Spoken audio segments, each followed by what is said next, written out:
All right, guys, welcome to the Google Plus Hangout of Draft Utopia's live NFL draft results page. I'm Chris Ransom, and in about 14 minutes, our podcast on TalkShoe will begin. Andrew Kermis is active, and Mark Sayuba will also be active. We'll also be breaking down our lineups, our mock drafts for rounds 1 through 7. We'll have that up.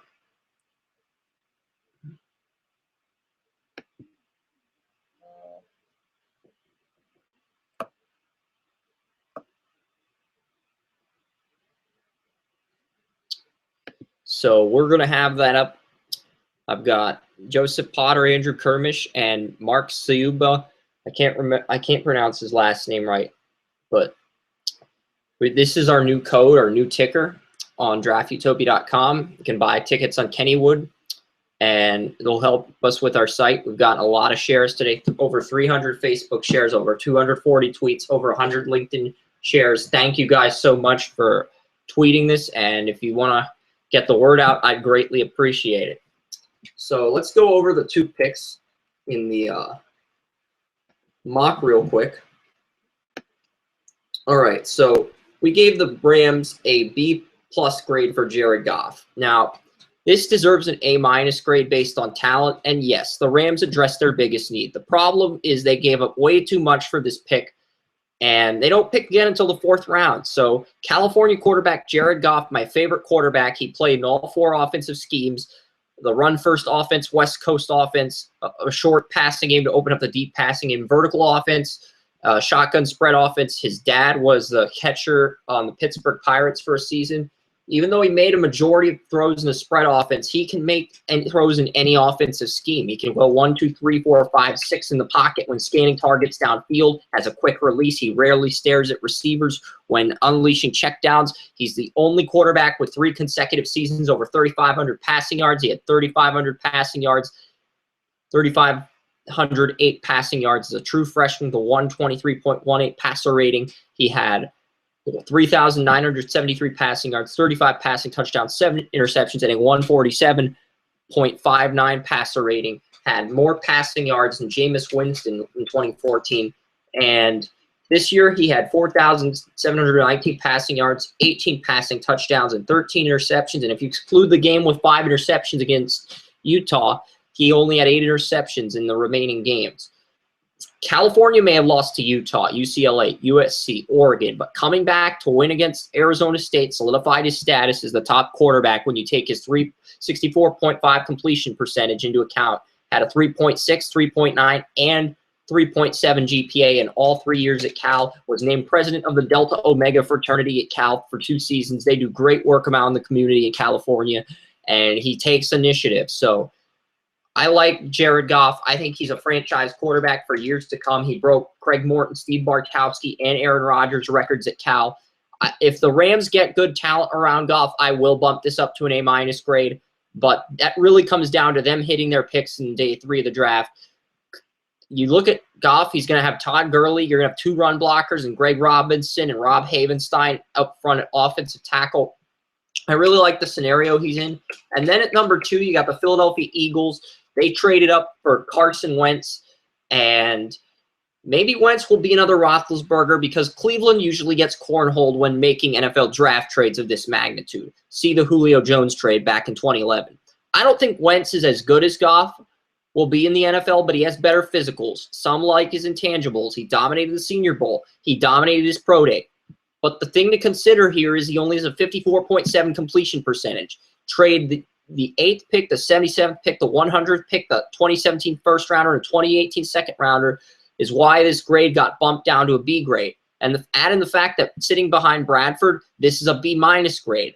And Jared Goff will play right away in Los Angeles. The same cannot be said for Carson Wentz in Philadelphia. And like Goff, Wentz can play in any of the 4 offenses. Having that comprehensive ability is a huge asset for Carson Wentz. He lost John Crockett in the 2015 NFL draft. He had to rely on his passing game without a strong running game, and he had some impressive games against Montana in North Dakota State's opener, 2 passing touchdowns, 2 rushing touchdowns. He did better against Weber State, having 281 passing yards, 3 passing touchdowns, 1 rushing touchdown, no interceptions. He finished the season with 1,651 passing yards, 17 passing touchdowns, 6 rushing touchdowns, 23 rushing touchdowns. And the only team to intercept him in 2015 was Northern Iowa, and they got Brett McMack and DeAndre Hall, a very potent defense. And his release was much quicker in 2015. That led to him getting Senior Bowl invite. I mean, Carson Wentz had won back-to-back FCS championships and had the best Senior Bowl week from a quarterback since Phillip Rivers. And he has the short, medium, and deep ball accuracy, just like Jared Goff when he has time in the pocket. He went 63 for 65 at North Dakota State's Pro Day, but he struggled to throw the ball effectively when he was wet. And against Iowa State, you watch Carson Wentz's Iowa State tape, he fumbled the ball twice. So, yes, Carson Wentz is overhyped to an extent, but at the same time, I think he's the clear-cut number 2 quarterback in this draft after Jared Goff. And if the Eagles hit the nail in the jackpot in round 3 and they get other players around him, I may move this up to a B-plus grade. And if Wentz starts right away, that B-minus grade gets bumped up to a B-plus grade, because if Wentz is on the bench, it's a B-minus pick right now. But if the Eagles have a strong draft, that gets bumped up to a B grade. If Wentz starts right away, this is a B grade, assuming the Eagles have a crappy draft the rest of the way. But if Wentz starts right away and they have a strong draft, this gets bumped up to a B-plus grade. I'm pretty certain I'll keep this to a B-minus grade, but if they get the right guys, they get steals at positions of need in round 3, this can move up to a B grade. And there's also a chance I move this grade down to a C-plus grade, depending on what the Eagles do with their later picks. But right now, Jared Goff gets a B-plus grade, and Carson Wentz gets a B-minus grade. I'll be back in a few minutes, and we'll get the Talk Shoe podcast set up. See you guys in a bit.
Yeah, I've got the draft here on NFL Network. I've also got the 7-round mock-up, and I am live on Google Plus as well as TalkShoe. So how's it going, guys?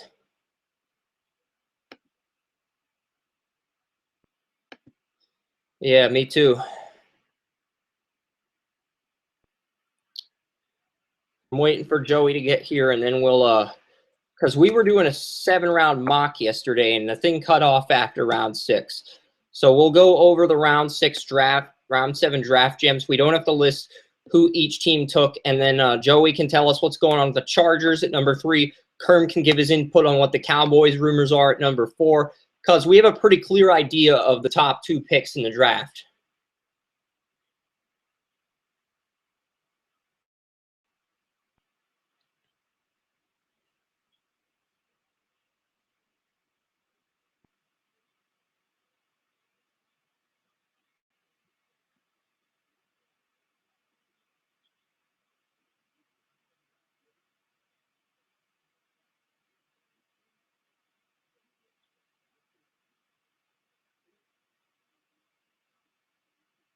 You ready, Joey?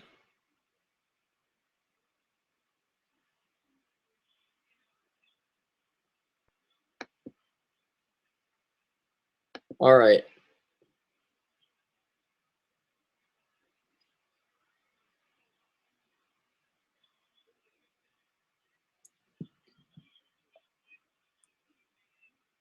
Yeah, with Zach Martin and Johnny Manziel. All right. All right, we got to start.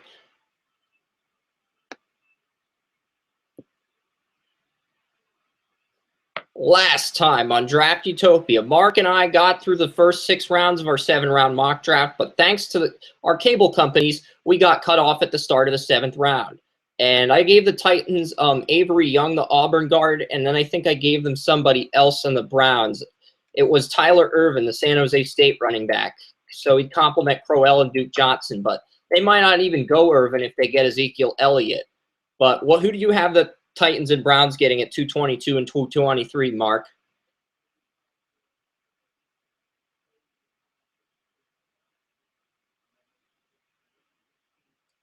I can read my picks and give you a second to load your page if you want. Yeah, I went with Jerron Jones. He's a 6'5", 315-pound nose tackle at Notre Dame. He tore his MCL back in August, but he had 7.5 tackles for a loss, 7 quarterback hurries, 7 sacks back in 2014, and he seems like a late-round pick. Dan Volz, the Wisconsin center, was a top 5 center at the beginning of the year. He's dropped to the 7th round due to injuries. Taj Sharp out of UMass, 111 receptions. Really a great possession receiver, can stretch downfield. You'd like to see him do more in the end zone. I went Ross Martin out of Duke at 227. The Broncos went Darius Bladek, the Bethune-Cookman left guard, here in 228. And then I gave the Steelers Jacoby Brissett as a developmental quarterback, the North Carolina State guy, in the 7th round with the Giants pick. And then I went with a few Ivy Leaguers at 230 and 231. Adam Redmond, a Harvard center with the versatility to play all 5 spots on the offensive line of the Chicago Bears, and Tanner Thexton, the University of Penn left tackle at 231. And Thexton's an undrafted prospect, but at this point in the 7th round, if you have a position of need still, you can look at the undrafted prospects, watch their tape, and be like, screw it. Let's take this undrafted prospect. He looked good on tape. Because that's really what it comes down to at this point in the 7th round, Joey.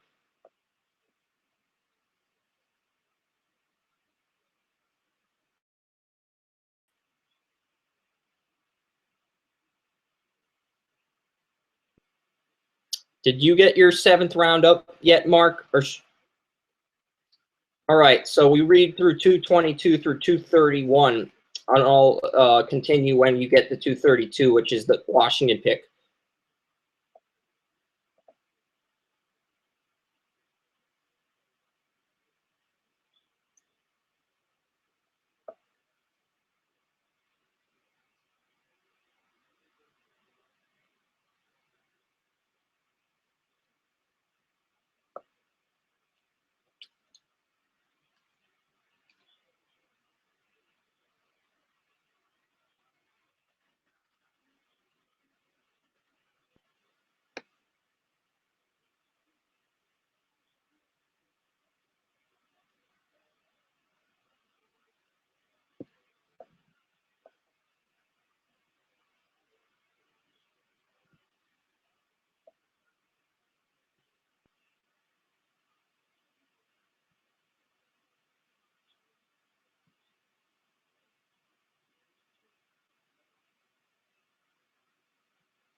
Yeah, yesterday I joked about how the Bears took Missouri Western cornerback Michael Jordan. They piss off the Bulls fans, Joey, and that's sort of where that came into play.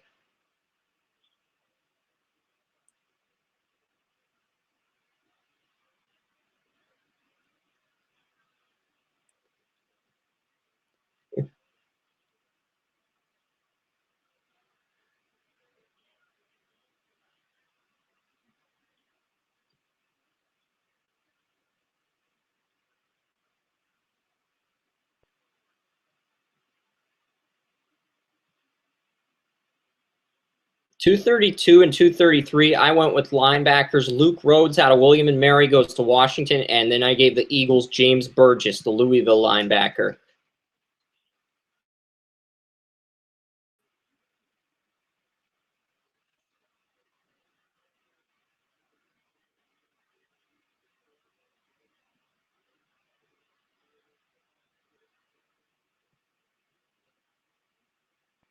Here's the receiver run at 234 to 236. I went Nelson Spruce, Raiders, Devon Kajus, the Stanford receiver that looks big enough to play tight end, and Chris Brown, the Detroit Notre Dame receiver that played next to Will Fuller at Notre Dame. The Lions get Chris Brown at 236. I went with those players as my picks. Who do you have 234 through 236?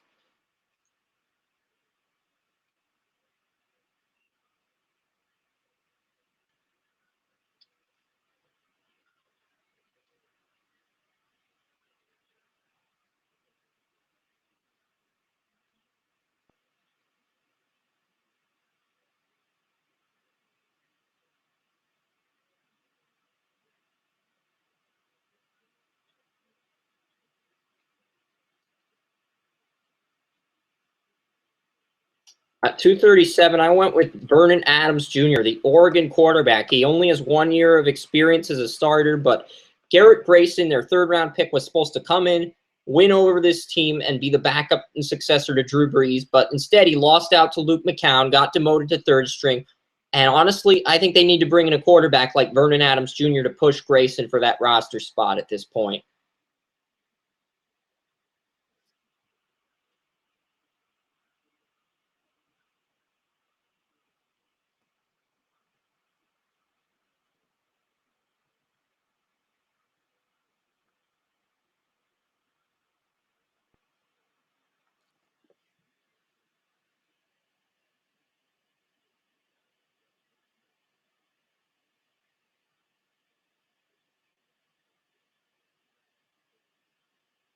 Two 38, I gave the Falcons Antoine Woods, another Trojan. You went with Trey Madden. And at 239, I went Ben Brockenecker, the Harvard tight end that looked good at the combine. He can be a depth tight end. He can do what Colby Fleener did. He's not going to be as can be a good blocking tight end that complements Dwayne Allen. And at 240, I went with Braylon Addison. The Oregon receiver was still there in the fourth round. I mean, the seventh round. Some think Addison could go as early as the fourth round. Addison was there at 240 in round 7. I couldn't pass on that with the Bills' seventh round pick belonging to the Vikings at that point.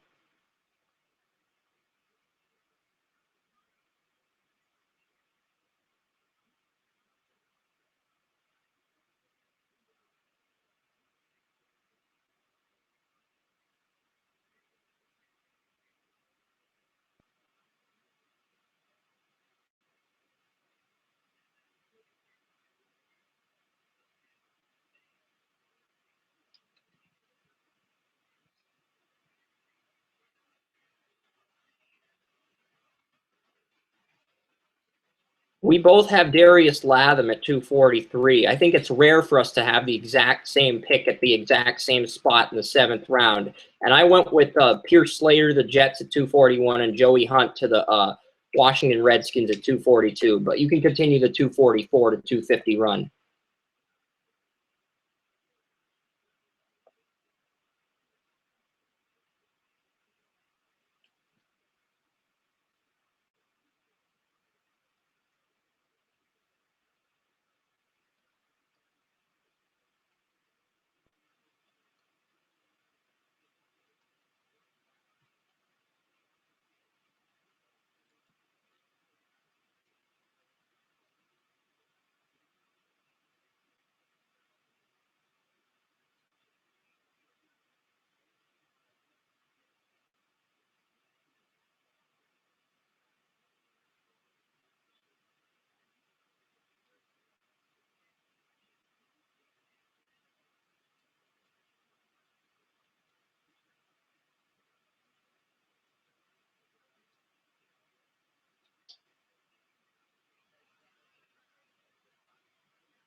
Yep, 244. I went with Stephen Shu, the tight end out of Vanderbilt.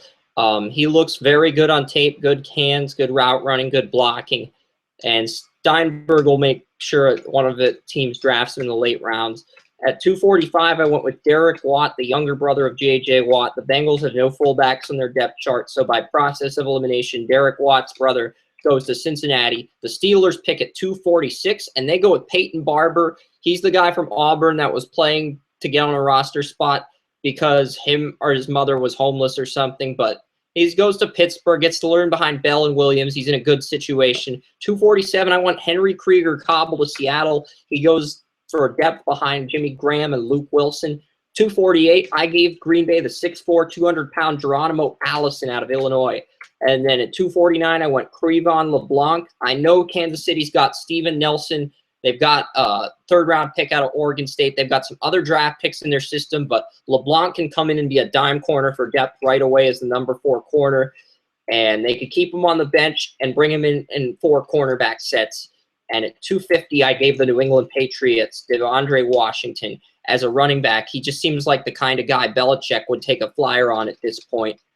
And my 251st pick, which I'll get to in a second, we'll keep counting those picks down one by one until we get to Mr. Irrelevant. The Eagles, Laquan McGowan, the 400-pound tight end out of Baylor. He ran a faster 40 than Rich Eisen. So the Eagles take Laquan McGowan, and he literally looks like he's bigger than that. There's this Eagles fan that complains and bitches about the most pointless crap on YouTube. I think his name's Eat That Pussy 445. And Laquan McGowan weighs more than him, and he runs faster than him, and the Eagles get him, and then that guy gets to complain about him on YouTube.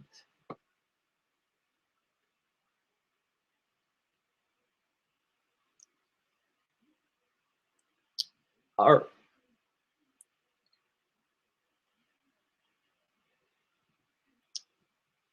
252, Carolina takes Marquise Williams. I heard rumors that they released Derek Anderson. I cannot confirm or deny that, but the Panthers spoke highly of both Jacoby Brissett and North Carolina quarterback Marquise Williams. So Marquise Williams finds a way to get drafted after his fantastic senior year at North Carolina, getting the Tar Heels to the ACC championship game.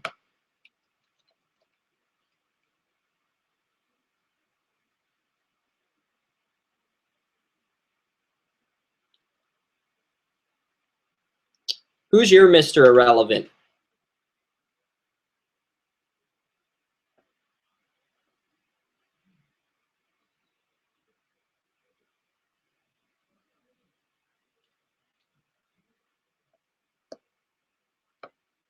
I gave the Broncos a Mr. Irrelevant Ben Curtis out of Delaware. He's a right tackle. He can play both offensive tackle spots. He's got a natural run blocker. He's got the footwork, but he needs to improve his pass blocking strength, but he's got the technique. So Ben Curtis, the Delaware offensive tackle, goes to Denver as a right tackle for depth. That's my 7th round. So both of our 7th rounds are done. What do you think of these 7th round gems before we get to the Chargers, Joey?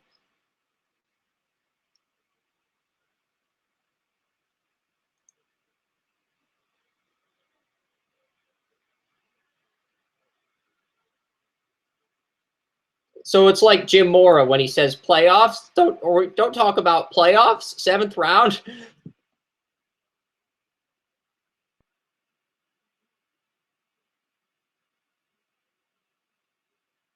He got arrested. He might not even get drafted.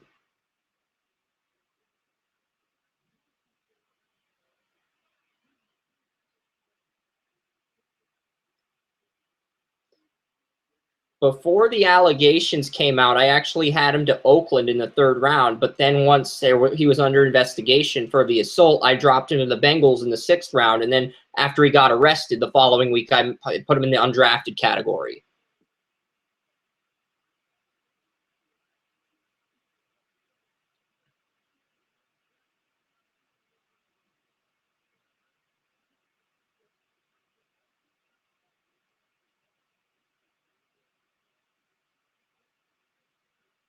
All right, so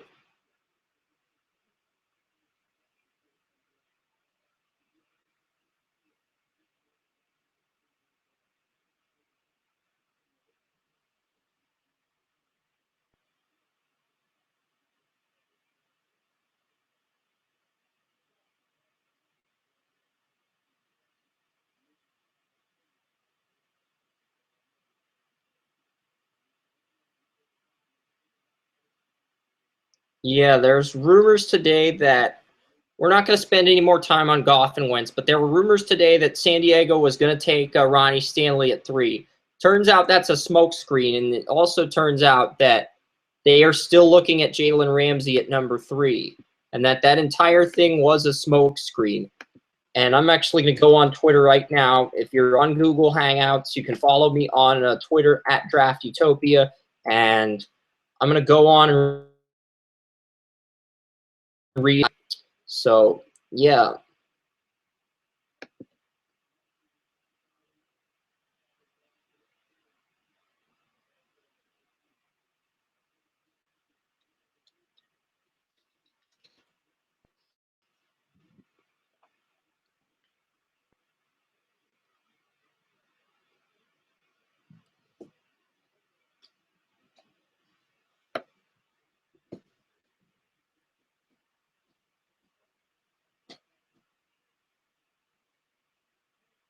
It's more like a 1/5 split. 1/5 says Ronnie Stanley, 1/5 says Tunsil, 1/5 says Ramsey, 1/5 says Buckner, and 1/5 says they trade down. It's more like a 1/5. Walt's on the right track, of course, but it's more like a 1/5 at this point.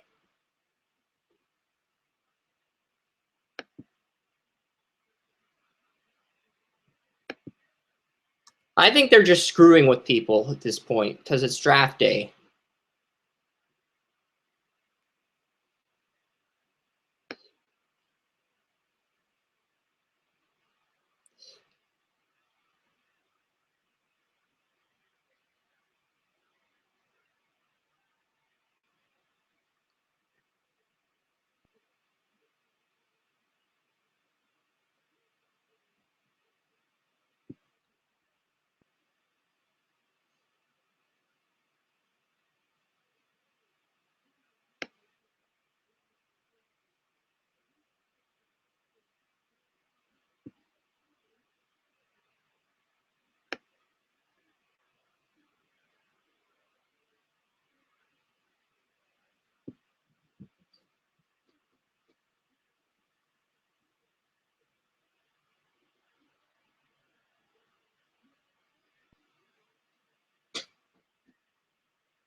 Yeah, Evan Silva, senior editor of Roto World, said that the Chargers are most likely going to take Ramsey, according to a source within NFL Network that contacted him. Alex Marvez, Fox Sports reporter, said that the Chargers are not taking Ronnie Stanley at number 3 and that they're just screwing with everybody, according to a source he's close to. So I buy that, and I know a lot of people are building up the Ronnie Stanley smoke screen, but I'm so glad I did not change my mock draft today, because if I had changed my 7-round mock draft and changed it to Ronnie Stanley, I would have looked like an idiot. So I'm glad I listened to Joey.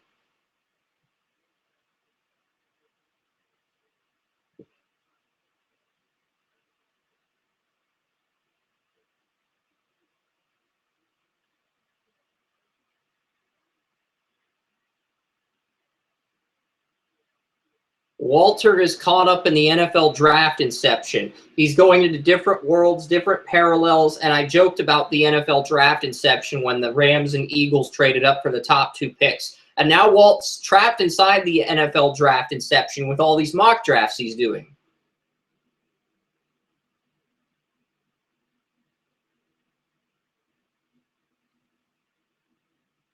That's true.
You're right, because he had an excellent combine. He's 6'8", 312 pounds.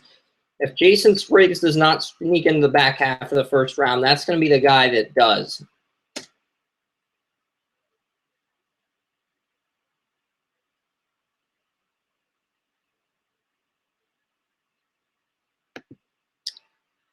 Yeah, I'm going to load the draft grades I handed out earlier. Assuming the Chargers go with Jalen Ramsey at 3, they get an A-plus grade. If they go with Laramie Tunsil, they get an A grade. If they go Buckner, they get an A-minus grade. And if they go Ronnie Stanley, they get a B-plus grade. Because you can make an argument that Stanley isn't as good as Conklin, but you can also make a case that he's the number 1 offensive tackle. So it's sort of a middle ground with me. So those are the grades I handed out, and Joey thought that sounded about right. What do you think, Mark?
Yeah, but they got Flowers, and they also got Barrett. That's why I mocked him as a safety. And I gave him an A-plus grade regardless because he's the best player on the board.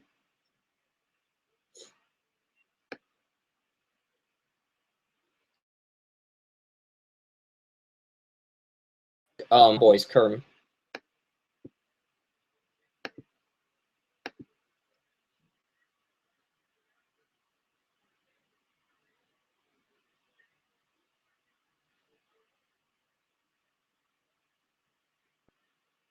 Yeah, I've got the Cowboys going Jalen Ramsey, Joey Bosa, and Elliott in that order.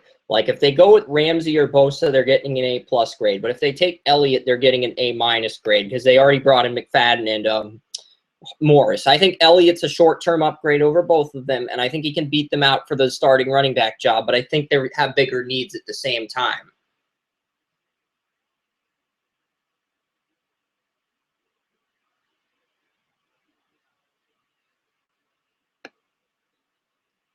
That's true, and I looked up the stats today. I found out that Brandon Carr's deflections have declined significantly the last 2 years. He had 7 deflections in 2014, only 6 this year. Morris Claiborne actually had more deflections from pass breakups than Brandon Carr this year, which is why Carr took the pay cut.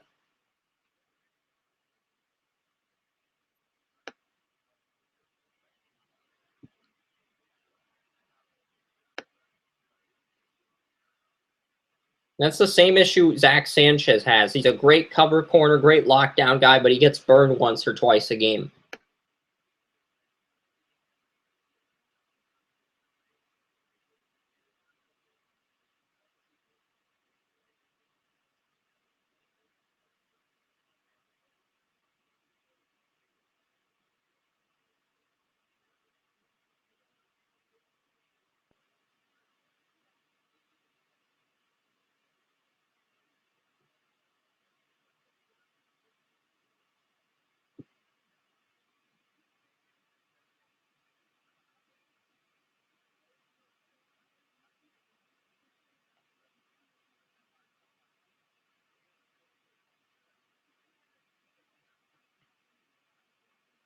Yeah, Morgan Epstein had the same prediction this morning. He went with Dak Prescott to Denver at 31. He was like, they're either going to go tight end, quarterback, or 34 middle linebacker, and all the linebackers are dropping.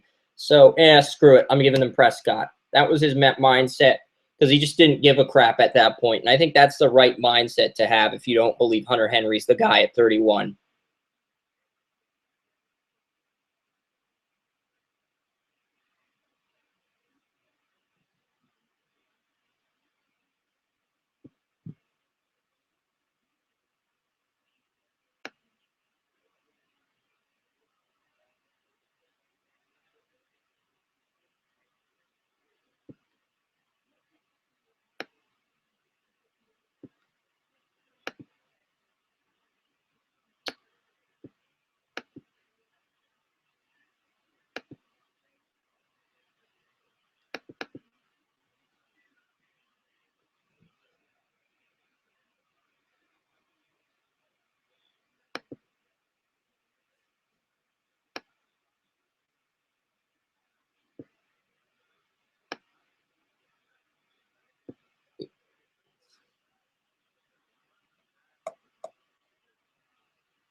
Yeah, last year was the let's keep our prospects and crystal meth from the other NFL teams draft. This year's the let's deal everything. Let's deal everything in our draft. Let's deal our picks for more goods and supplies. That's basically what this year's draft's theme is. It's not the best analogy, but that's the bottom line with this year's draft.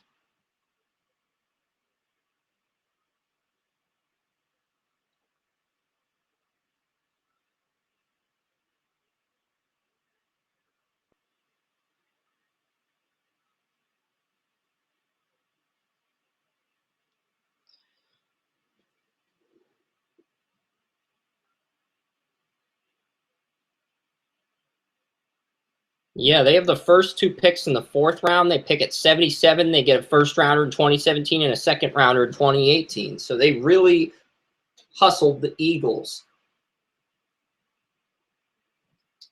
And Morgan made like this stupid meme where he put that moment where a hustler kid from recess gets the Eagles to give up their draft picks. And then Robert was like, sounds about right.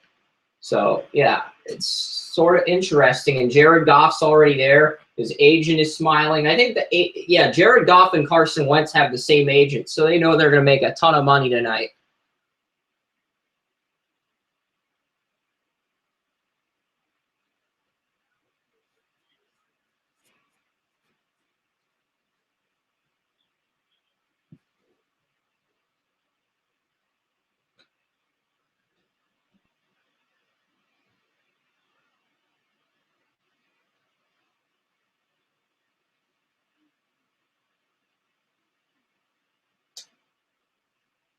Yeah, Deron Lee's horrible in coverage. You just watched the Western Michigan game. He missed a lot of tackles against Braverman, and he got called for a pass interference play. And then when I asked Jeff about how he's good in coverage, Jeff Hensley, the guy from our group mock, he's like, Deron Lee has great speed, but he can't cover. And he went on a rant about how Deron Lee can't cover. So Lee can't cover. Miles Jack has a knee injury. Jalen Smith has a knee injury. Now there's durability questions with Reggie Ragland. I mean, if there's an outside chance Scooby Wright or Kentrell Brothers could be the first linebacker drafted with all these durability concerns.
Yeah, I don't know what the Patriots are going to do this year at 16-61.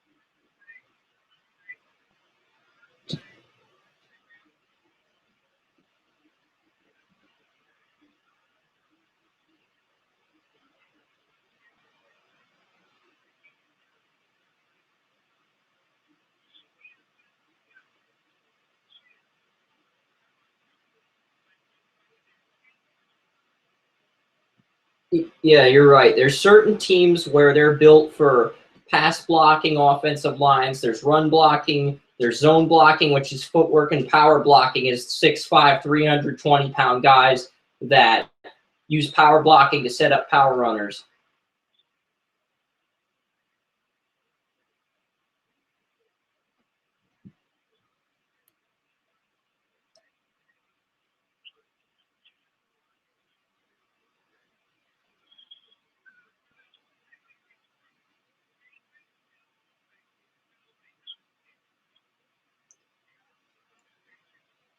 They won't pick tonight, but they can trade their picks and move back into the first round. And they might just do that. If one of the linebackers falls far enough, they just might move back into the first round, take him, and then everyone will start making those Michael Jordan memes with Roger Goodell crying about the Patriots moving back into the first.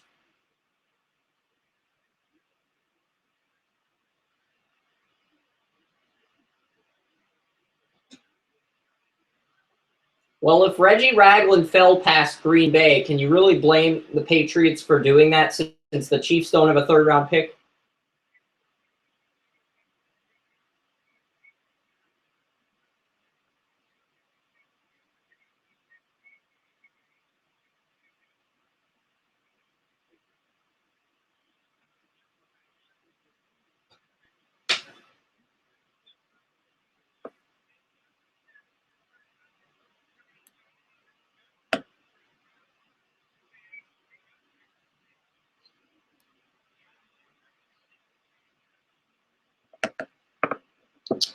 Yeah, with the Jaguars at number 5, I think the scenarios are either Miles Jack, Bosa, or someone else. I don't know who else. Leonard Floyd is what I heard.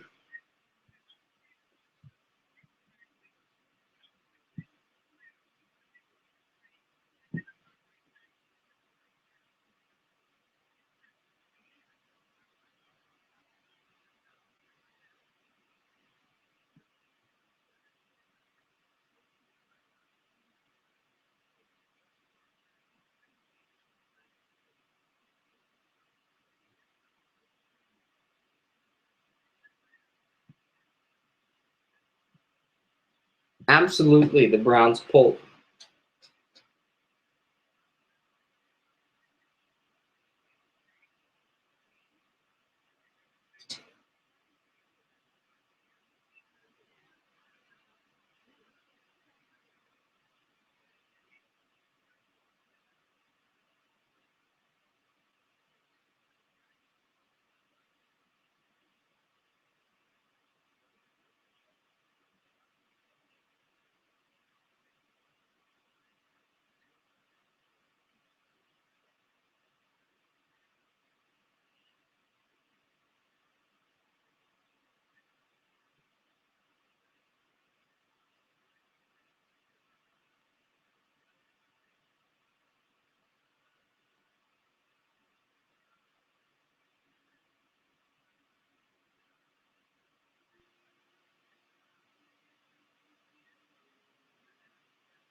I think the Chargers draft party is probably going to be the best draft party because they're having their draft party on like a big screen at SeaWorld. Yep, Shamu at the draft party, Joey.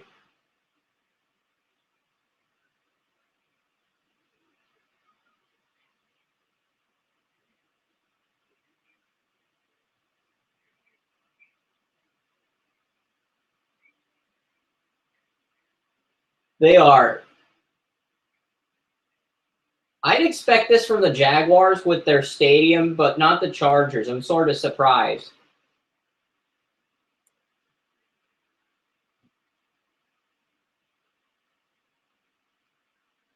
Yeah.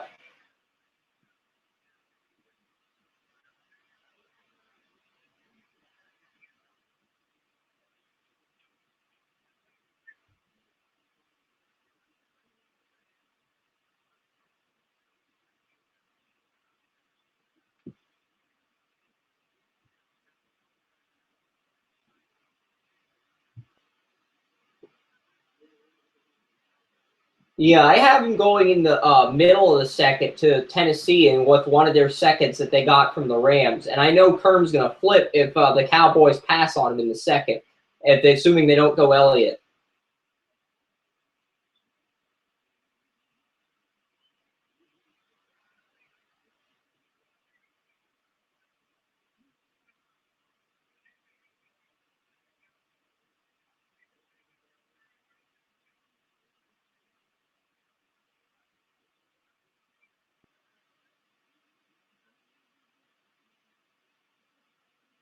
I've got him being the second running back taken, but I got him falling to the middle of the second round.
That's what Ian Rappaport said like 10 minutes ago.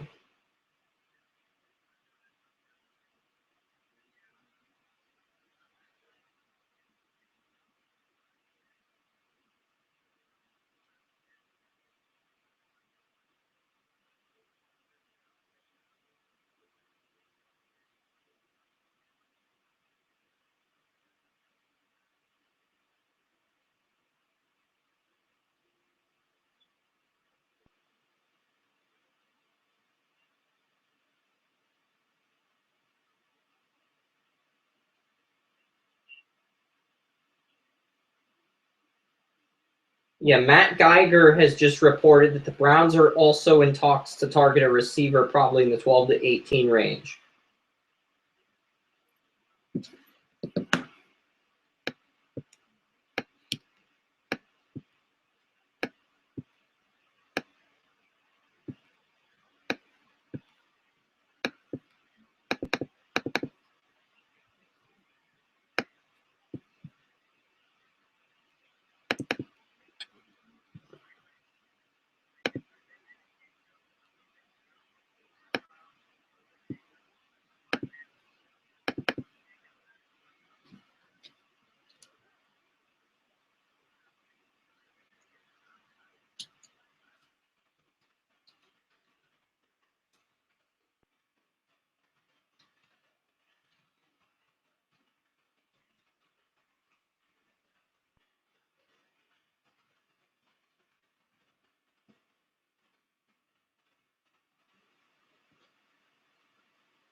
Yeah,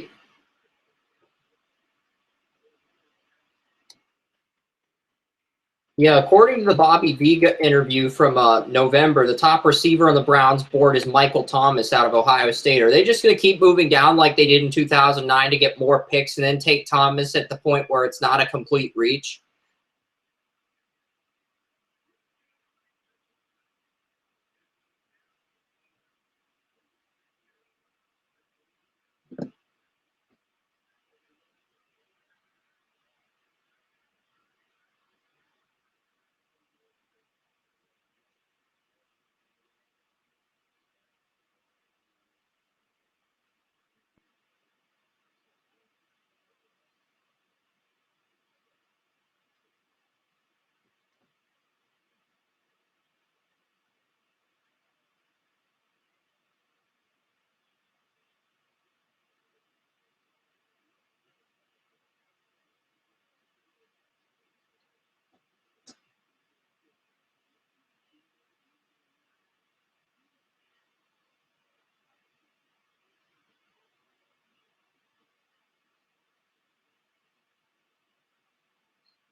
That's a good point, Mark. And you look at what's happening here. There's talk that the Browns are probably going to move back into the first. And another thing I think might happen, the Jaguars desperately need a starting left outside linebacker. And Miles Jack's gone. They can either go with Deron Lee or Leonard Floyd. I don't see them taking Noah Spence, Joey. So if Leonard Floyd's not your guy at 5, you try to move down and get more picks. Otherwise, you're going to be stuck in a pickle where you have to take Bosa or reach for a Floyd. There's talks that the Jaguars want to move down, and I read a hilarious tweet from William. They called me Will, saying the Browns will take Robert Aguayo, 8th overall. The Florida State kicker, 8th overall, the Cleveland.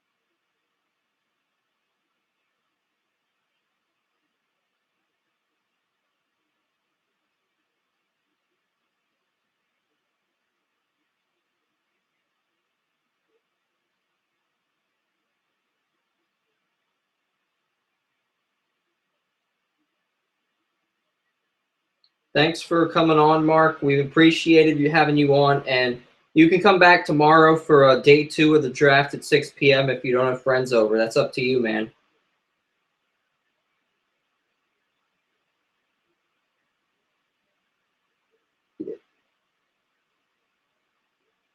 We will. It's Mark Subia covering our NFL draft coverage for Draft Utopia. He's awesome.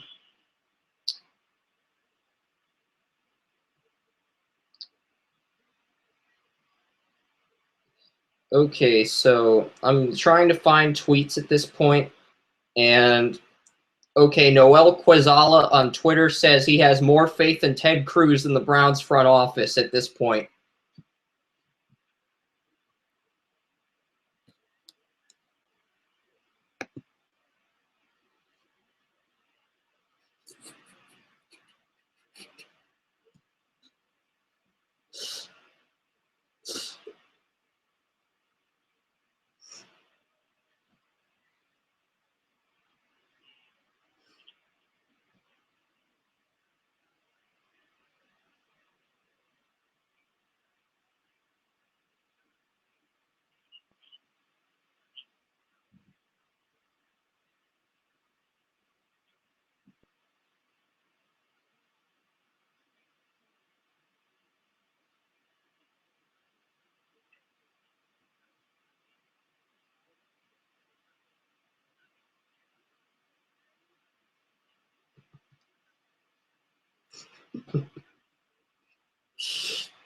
I guess so. We got to refrain from talking about politics because we're professionals, but I just thought that tweet was really funny because the Browns have been terrible for years, and the fact that someone thinks Ted Cruz is going to do better than their front office is funny.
There are 3 LA Rams draft parties in California. There's a Leigh Steinberg draft party, Paxton Lynch's agent. There's a Jimmy Kimmel draft party, and there's a Jimmy Fallon draft party. If you had to pick a party of those 3 to go to, would you pick Steinberg's party, Jimmy Kimmel's party, or Jimmy Fallon's draft party, and why, Joey?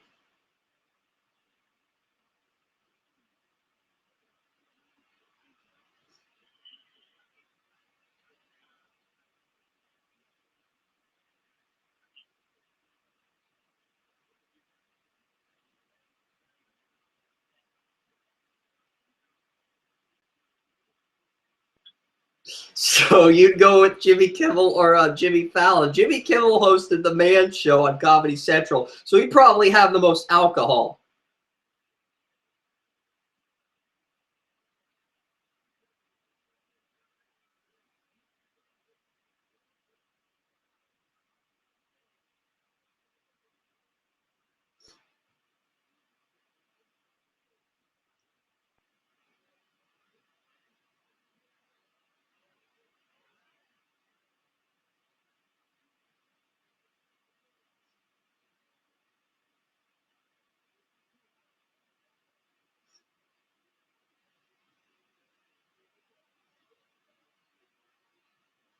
Fallon's a dad now, plus Jimmy Kimmel seems like the kind of guy that would still do the goofy antics and pranks that he did when he was on Ben Stein's Money, when he had the Man Show. He dated Sarah Silverman, so yeah.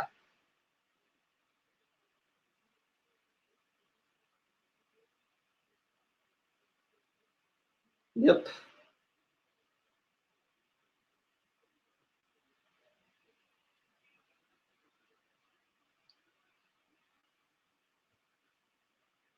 Well, I don't know what's happening.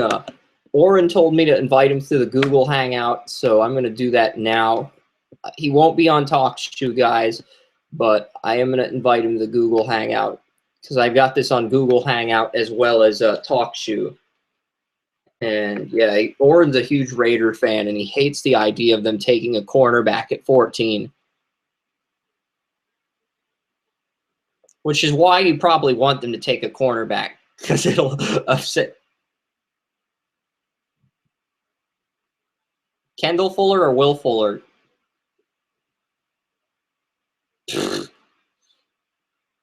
They can take both Fullers with the first 2 rounds. What? They have to take both Kendall Fuller and Will Fuller at the same pick at 14?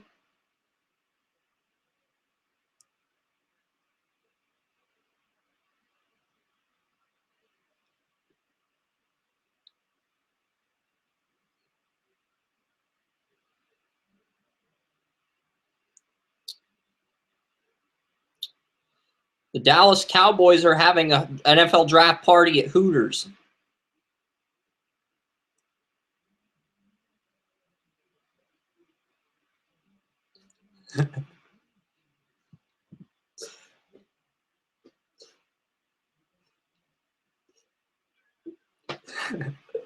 So we got the Rams draft parties in LA. We've got the Chargers exploiting animals at SeaWorld like assholes. And then we got the Cowboys at Hooters. Cowboys are definitely heading in the right direction as far as draft parties go.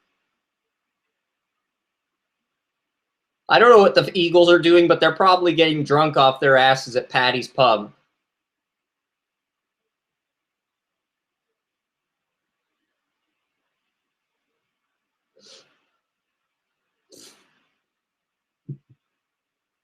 And I don't know what the Jaguars are doing down in Jacksonville. Are there any draft parties down in Jacksonville that are exciting? Hello? Hey, Oren, what's going on? Hey, how you doing? I'm doing well. I'm going to try to see if I can turn this up because I can hear, but let's see. That's all the audio it has. Oh, well.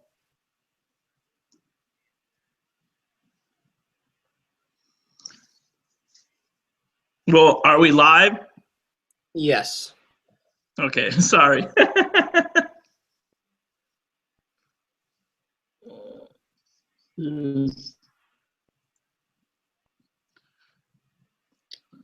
Yeah, I'm wearing my Saints gear first, and then we're going to switch. Saints are on the clock at 12. You've got the Raiders on the clock at 14. There's just so many insane draft trades that could happen tonight. It's just. Oh, yeah, it's going to be a great draft. I'm looking forward to it. We're looking at Miles Jack on ESPN right now. He's projected it through probably the number 4 pick to the number 17 pick, depending on how people think he's going to slide. Where do you think he goes, Mike? Or Chris? Chris, where do you think he goes? I've still got Miles Jack to Jacksonville at 5, but honestly, I could see him falling to the Raiders as far as how far he could drop in the draft, depending on the severity of his injury. Yeah, well, they told, I heard today, he had actually 3 meetings with the Raiders. Actually, one of them were actually a secret meeting together with the Raiders. So if the Raiders really, really do like him, I can see him actually moving up to get him ahead of the Giants, if that's a possibility. But we'll see where, because I see also the Tampa also trying to move up and trying to get Ramsey as well. There is Jalen Ramsey. I'm going to watch ESPN for a while and flick in between both of them, see where everybody is. I'm kind of excited right now, but we'll all see what happens and how everything turns up. So who do you most people are now speculating Jared Goff to go off at number 1. Is that a secure lock for it from your end? Jared Goff and Carson Wentz have been locks at this point, and I think But that's you think that the definitely Rams are going to take Goff?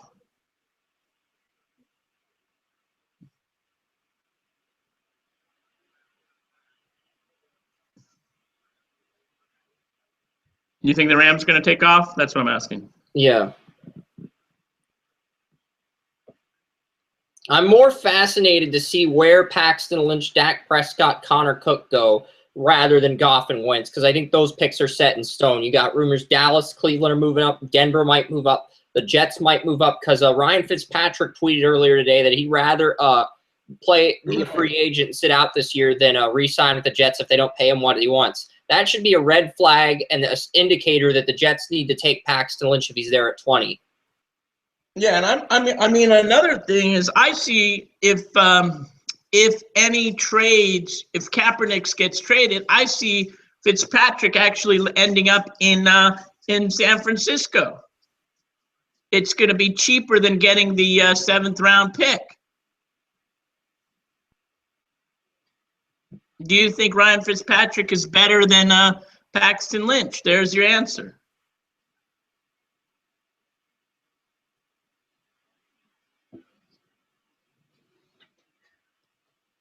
Would you do that trade for the 49ers unless the 49ers want something in the 2nd round?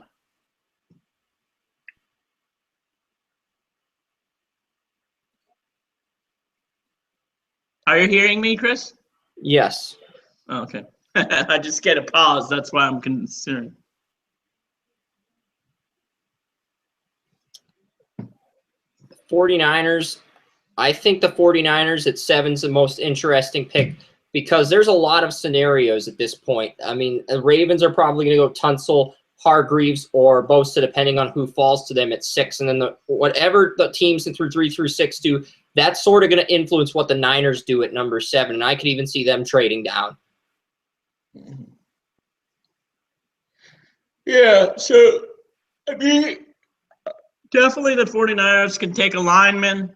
And they can take they can take somebody like Miles Jack. I think that would be one of the earliest if they. I really don't see the Jaguars taking at 3, and the Ravens go Tunsil at 6, and the Niners go Conklin at 7. That basically screws up the Browns' entire draft and either puts them in a position where they have to take Elliott at 8 or keep trading down for more picks.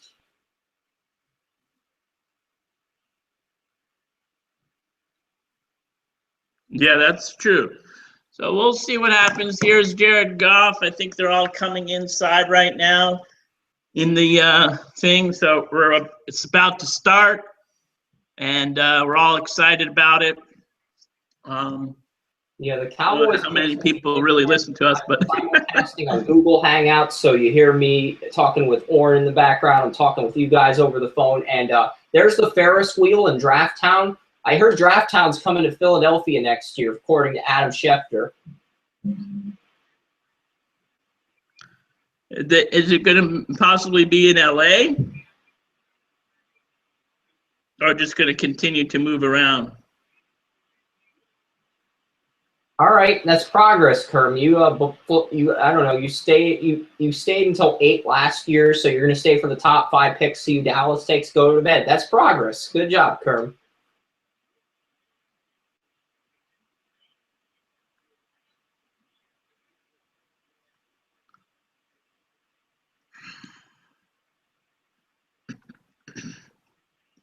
Oh, you're speaking to other people in the background. I see. Or maybe Kerm's figuring out some secret technique where you can use your brain to create new genetic stuff within your body, your spine, like new genetics brain cells. Like that. No noise allowed without Davis. Scientific discovery by Andrew Kermish.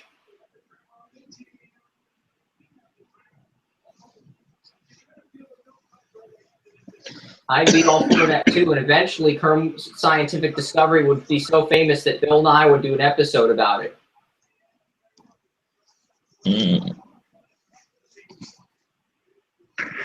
Bill Nye is smart. Shit. And if we had to pick one celebrity to replace Mayock or Kuiper, I'd pick Morgan Freeman because I'd love to hear all the draft picks in his voice. Chris Berman, Mel Kiper. Did you see their pictures from like 30 years ago together or something like that? Yeah, I mean, the photos look great in the background.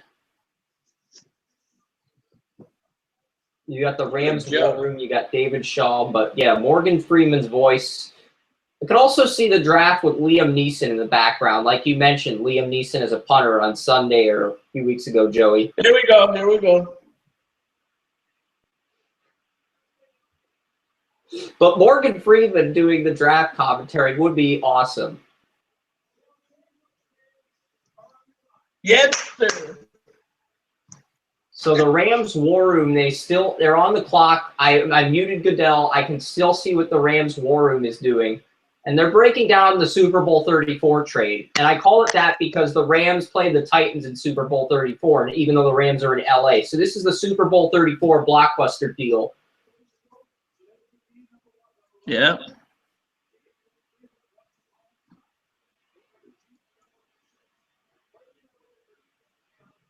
There's 9 minutes and 9 seconds on my TV. So my TV is like a minute ahead of your TV. I already know the pick.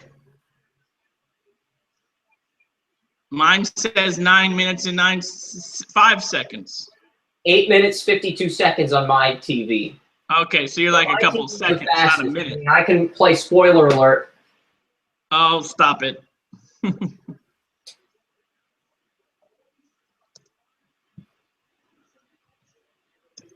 Yeah, what they're going to do is they're going to announce the two Goff and Wentz picks and then go to a commercial, or they'll announce Goff commercial, Wentz commercial, just to screw with everybody. The Los Angeles Rams.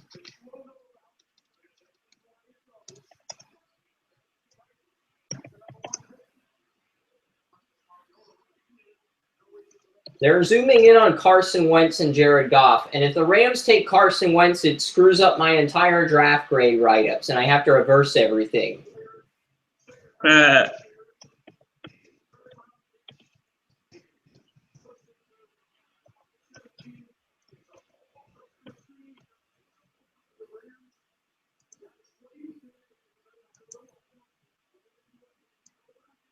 There's 7 minutes left on the clock. You think Goff's going to be the pick, Oren? Yes, I do. So everybody here's going for Goff. I think it's a unanimous lock at this point. The Los Angeles Rams select as the #1 overall pick in the 2016 NFL. So we're still at the 7.5 minute mark. No pick has been announced. We're listening to David Shaw talk about his game planning against Goff. He's also talking about being Jim Harbaugh's understudy and how the Niners screwed up by firing Harbaugh. And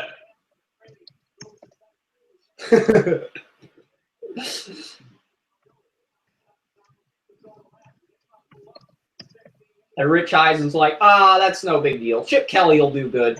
Trying to be the resolve, the all and all. It's like, no, Chip Kelly.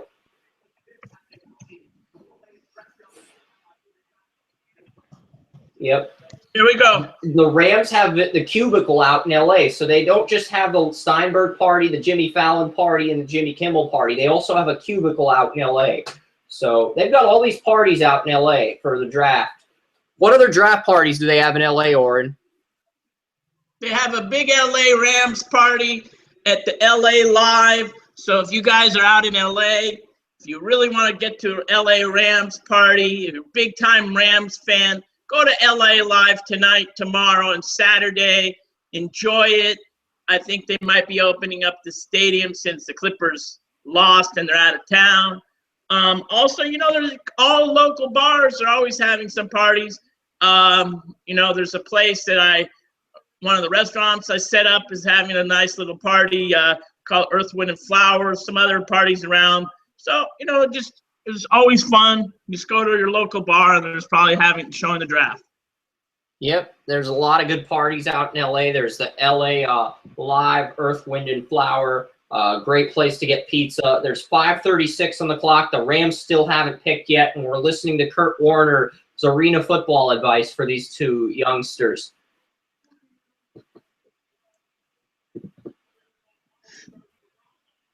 Yeah, he played for Northern Iowa, and then he went to the Iowa Barnstormers, and he's reminiscing on his Northwestern days with the Iowa Barnstormers, talking about how critical it is for Carson Wentz not to screw this up. And the Iowa Barnstormers are no longer an arena team, which is kind of depressing.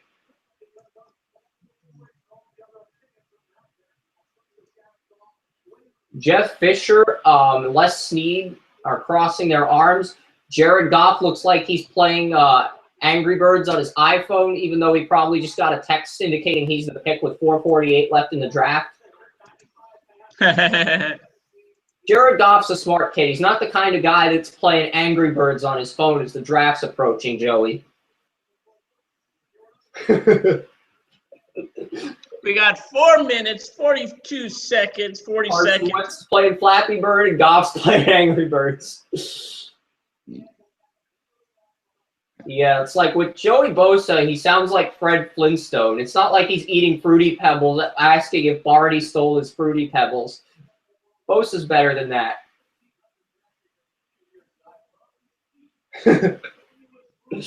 Yep, there's Rams still have 4 minutes, and they're doing a slideshow of all the mediocre quarterbacks: Bolger, Trent Green, Kyle Bowler, Keith Knoll. All the slideshows: Sam Bradford, AJ Feely, all this Kellen Clemens, all the quarterbacks that have failed with the Rams: Austin Davis, Sean Hill, Case Keenum, Nick Foles. Basically, everybody that's failed with the Rams. And the Rams stated before tonight's draft that they would not pick until there was 3 minutes left in the clock. There's 3:32 left in the clock because the Rams want to build up that suspense. And the indicator was they're going to wait until the 3 minute mark to turn in their card. And there's 3:22 left. I hate when they wait till the last minute. I think it's ridiculous. They know who they're going to pick. Just freaking goddamn turn in the card. Yes, exactly, Orrin. They said with 3 minutes left, they're going to announce the pick, and we're at the 3 minute mark now. This is all orchestrated, and now they're going back to the draft room, indicating that the draft showing the LA Live, baby. That's LA Live. Yeah, look at it. Look at it. I told you.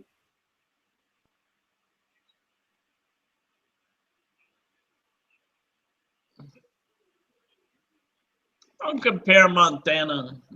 I'm watching the draft on NFL Network, but I'm guessing you're watching it on ESPN. No, I'm watching on NFL Network now. I switched it because they're trying to compare Montana and Aaron Rodgers. I think that's ridiculous. Yeah, to compare Aaron Rodgers and Joe Montana to Goff, that's just ridiculous. So I don't blame Orrin for switching from ESPN to NFL Network. And the Rams still have not picked with 2.5 minutes left.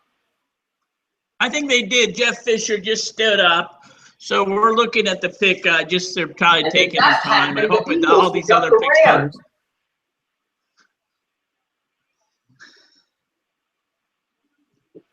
So if you look at the bottom, it looks like the Raiders are going to make a bid for Vegas. Jeff Fisher's on the phone with the guy they're going to pick, and they're about ready to turn their card in. They're clapping.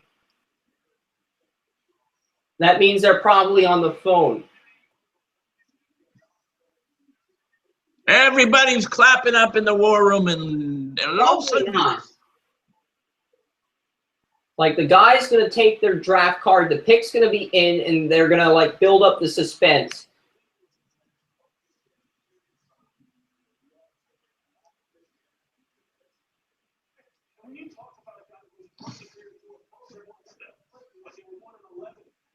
So Jared Goff is still there on the board. Let's see what's happening. Hey, I'm going to check Twitter right now because Twitter is like using a cheat code to check the NFL draft, and it's like I'm getting sick of waiting. So I'm going to check Twitter. Okay, the pick is in. Good. The NFL's like, we can't let Ransom cheat and check Twitter, so we're going to announce the pick now. Good. Good. That's good to know, Roger Goodell. The Rams took less time moving to LA than they are with this pick. Fox John Madden. Why are they taking so goddamn long?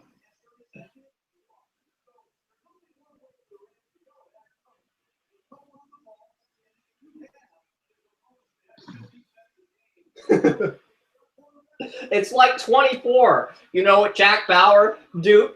Yeah, right? The pick is in. The big line. Big shit.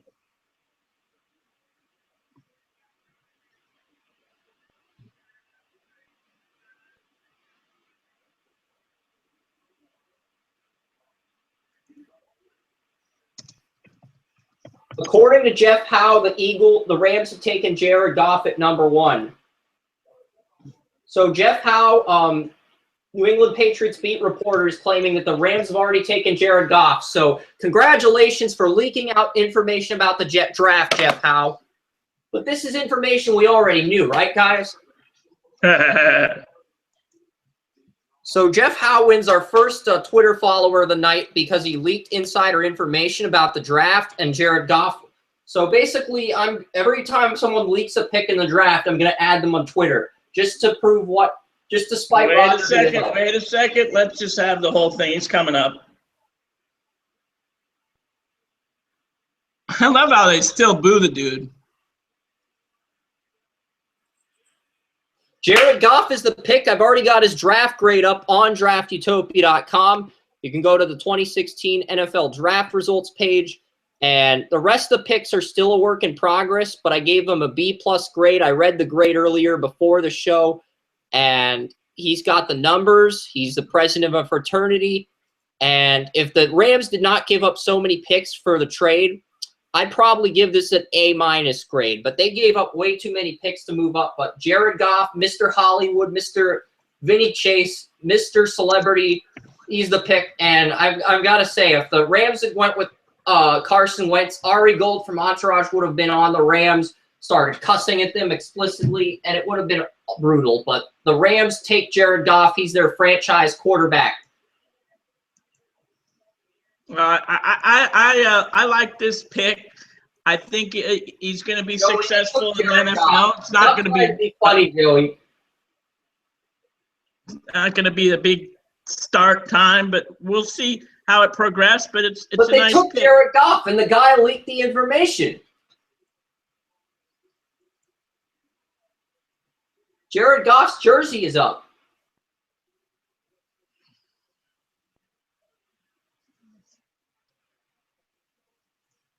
Novato, California has got a number 1 draft pick.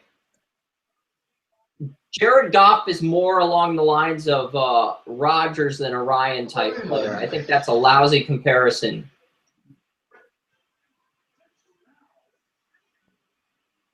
My cousin Will Kelleher is saying Jared Goff will be a bust because he looks like Johnny Lawrence from the Karate Kid. How is that even a remote variable when it comes to assessing quarterbacks? I mean, Jared Goff has far more composure than Johnny Lawrence. Look at this crazy trade. Eagles moved up for the 2nd round. Jared Goff is off. Let's talk Eagles now.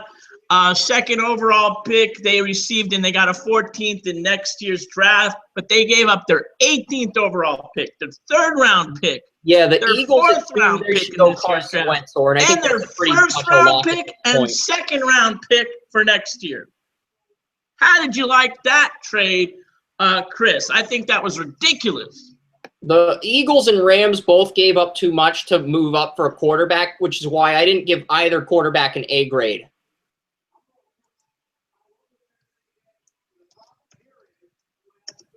I'm just curious, Joe.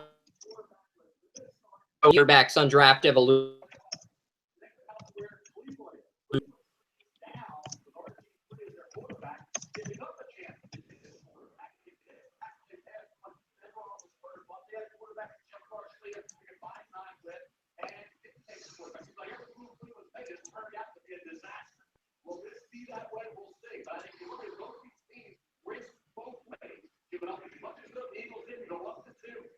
And the Rams have 2 run blockers, and he can hand the ball off to Gurley. So I like the pick there.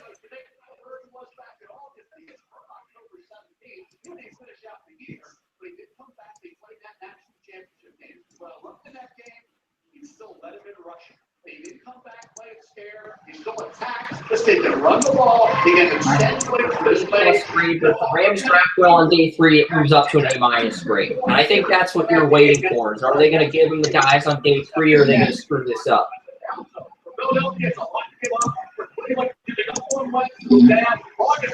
Shit, I fucked up on my Twitter, but anyway, I wish I could edit. The Philadelphia Whatever.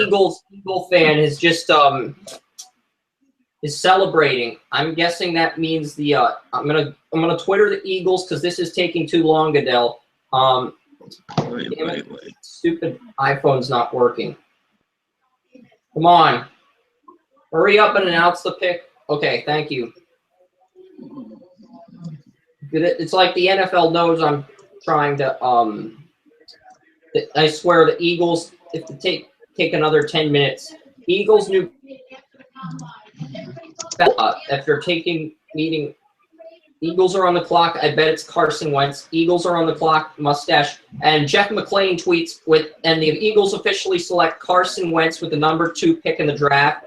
So Jeff McClain gets a Twitter follower, and he's the Eagles. So delete the fact that Carson Wentz. Thank you, Jeff McClain. You get another follow. And we're encouraging you to leak this information because it means less coding and less work for Joey and I on day 1.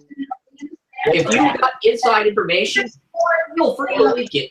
So we have less work to do. Well, you don't have to read it out loud. Yes, we get it done quickly, and we're ahead of schedule, and that's a good thing because we had so many picks on day 3 that came in so quickly, and we had to read through Twitter basically to get the information because NFL Network was behind. So we're preparing ourselves for this. Isn't that right, Joey? Is to use Twitter to get the picks. Yes, basically the end of the draft is to use Twitter to get the picks in advance. And the pick is in. They're going to take Carson Wentz, according to the Eagles beat reporter, which I buy. I'm not sure what there's going to do here. I know all these beat reporters are making jokes about what the Eagles are going to do. I'm going to read the Chargers Twitter. Key to first-round lies. Chargers are trying to trade out so someone else can get Tunsil. Tunsil was hacked.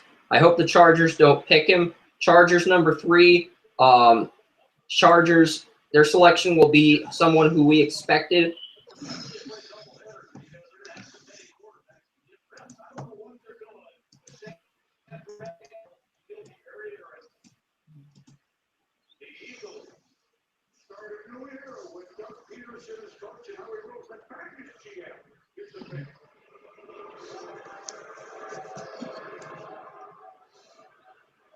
No surprises so far. Carson Wentz to Philadelphia. The Philadelphia Eagles select Carson Wentz. Yep. And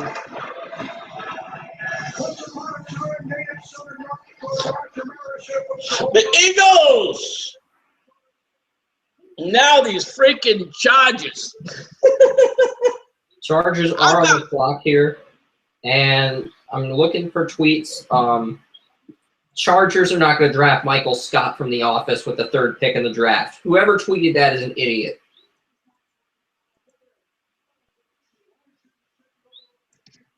Do you think the Chargers are going to draft Michael Scott from The Office, Joey? That's a horrible pick.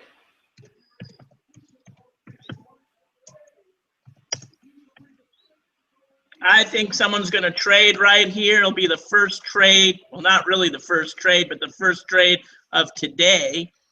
I can see That could somebody be like even because there are talks that the Chargers are going to move down in draft. So that's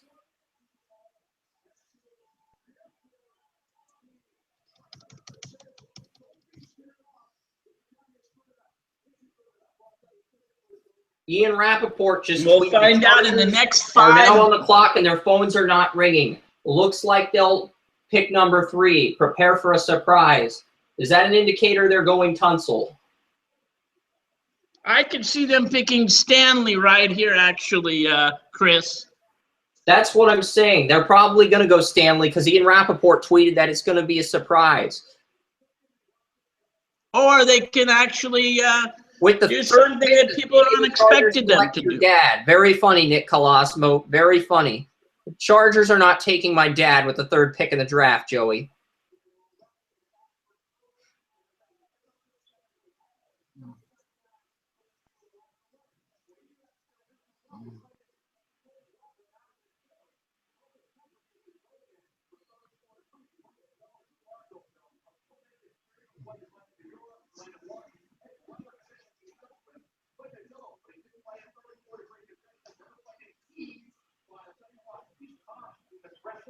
With the Noel Never Trump with the Eagles, Eagles select Laramie Tunsil. According to Noel Trump, Blue Nation blogger, according to him, the Chargers have gone with Laramie Tunsil, the left tackle out of Ole Miss. But I don't know if that's official yet. I'm not going to assume it's official because this guy only has 500 followers. He's not a guy with 1,000 followers. So to assume he's right would be foolish, Joey. Don't you think, if he doesn't have a lot of followers and he's saying that Tunsil will be the 3rd pick?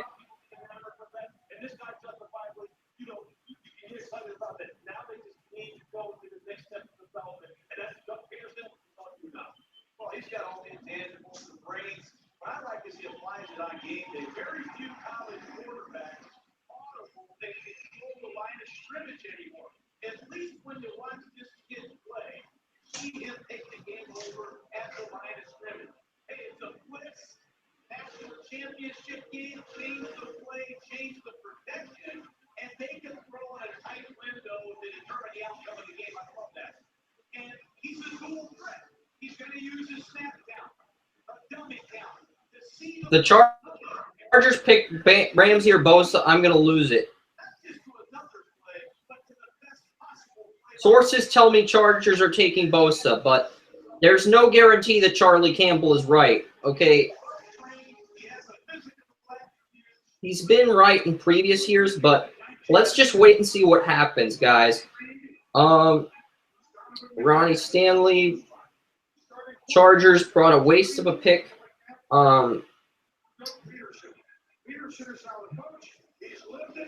Just unavailable phone call. The Chargers. Spike Hammersmith. No, the Chargers are not taking Spike Hammersmith. Stop with the prank tweets. Okay, guys. If you guys are going to prank, it's not good. It doesn't give us a good rating. So we would appreciate that if you start seriously. Pick is in from the Chargers. So the Chargers did actually pick. There's absolutely no trade. So let's go. Looks like a fun draft already, even though the 2 other ones were very predictable. So here comes the draft. Really, this is the first pick overall because we did know the other 2, how it would be. That's bottom line on that regard. Let's going to move this. I really hope they don't have Bosa because I don't have a write-up for Bosa ready at this point because I had write-ups for the other 4 players. I didn't have a write-up for Bosa prepared.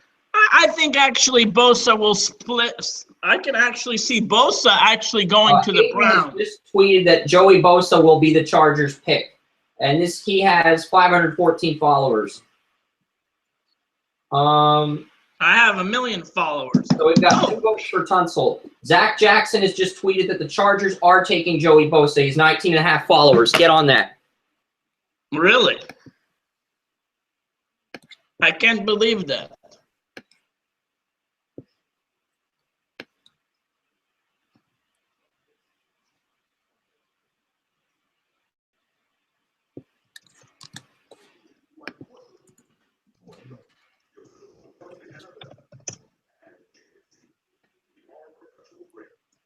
So I'm going to get the Joey Bosa draft grade ready. And, yeah, I'm going to list Bosa as a 34 defensive end because they need a 34 left in the worst way possible. And so that really changed the impact kind of already on this draft. Wouldn't you think so? Yeah, absolutely.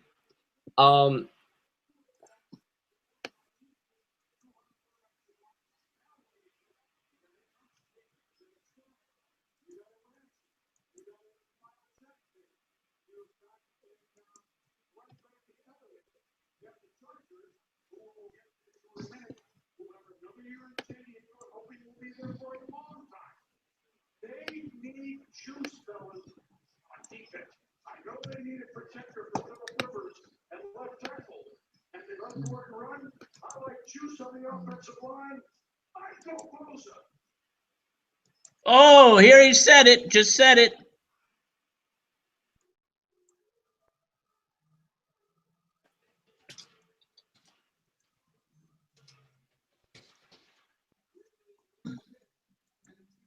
So I'm going to put Joey Bosa as a 34 left in because the Chargers don't need a rush linebacker at this point. Wow. Joey! It could be a Charger. And I'm going to give the Chargers a B grade here. Well, I'll give him a C grade because this guy's going to have emotional problems.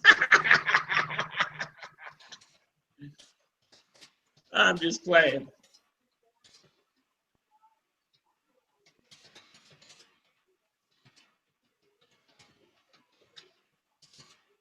So Charlie Campbell and the other guy that leaked the pick were right.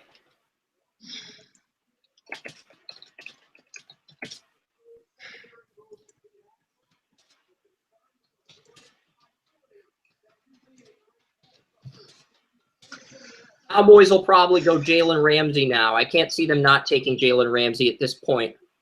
Oh, Dallas? Yeah.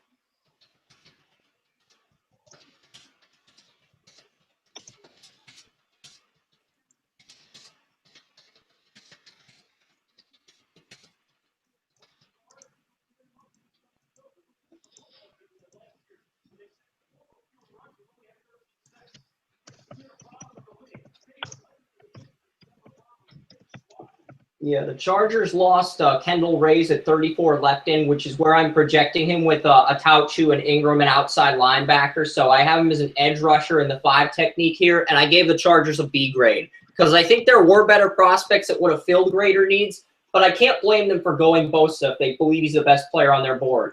And that's what one of their scouts said, that he was the top player on their board, but I didn't want to believe it at the time because I thought it was a poor scheme fit. So the Chargers were telling the truth the entire time.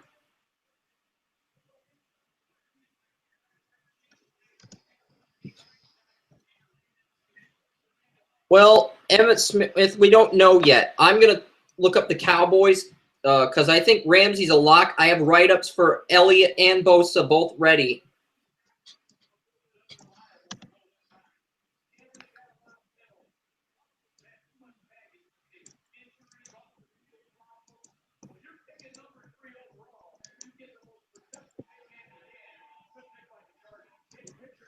Yeah, so Jalen Ramsey of Cowboys. Cowboys are up, about to pick Ramsey. Cowboys on the clock. Cowboys get their pick of Ezekiel Elliott. Cowboys, Cowboys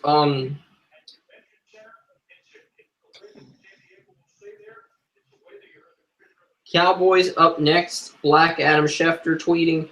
Cowboys, Thomas Melton saying they're going to go Ezekiel Elliott.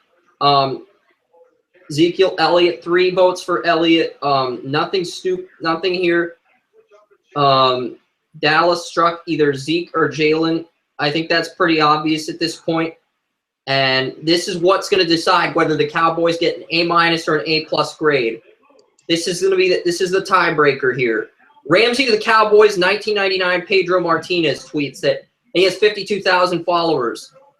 So he's saying that they're going to take Ramsey. This guy with they're not taking Johnny Manziel, Charlie Baker. You can go. They're not taking Johnny Manziel at number 4, okay, Charlie Baker. You got to stop with the pranks.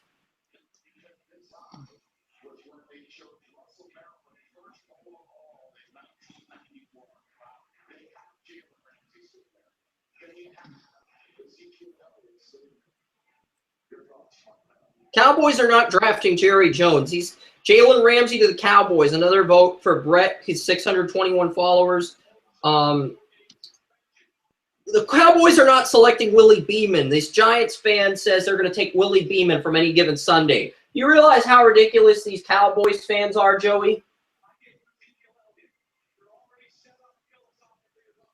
Because I'm trying to find out what pick they tweeted. Cowboys are taking quarterback from Florida State, according to WNY Hockey Prospects.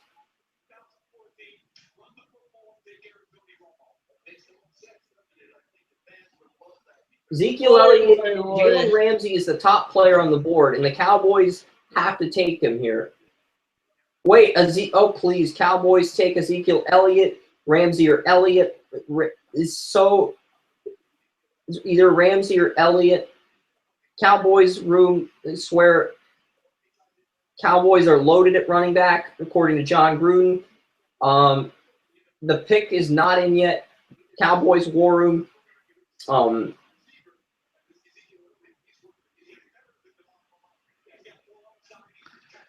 He might be better than some of the players that they have or that they had, but that doesn't mean they're going to pick him. I think they need more help in the secondary. I'm headed up to here with this. So the Cowboys are not selecting Jamarcus Russell. If you're going to make these jokes, make a joke about Leon Sandcastle, since Deion Sanders was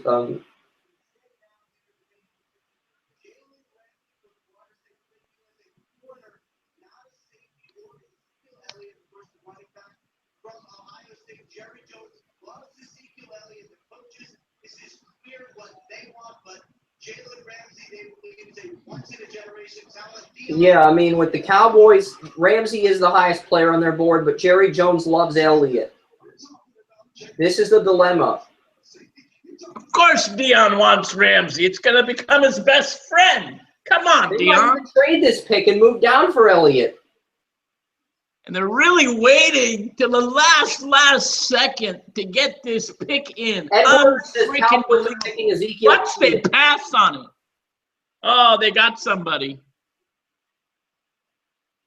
Pick is in. Pick is in, boys and girls. Cowboys are taking Ezekiel Elliott, according to Ed Werder. So that's the pick I'm going to type in my ticker, because Ed Werder's probably right on this.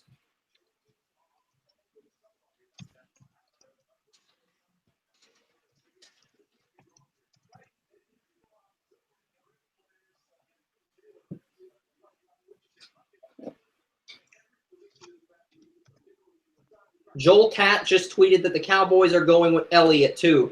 He has 44.9 followers. So 3 people have tweeted that Elliott's the pick here.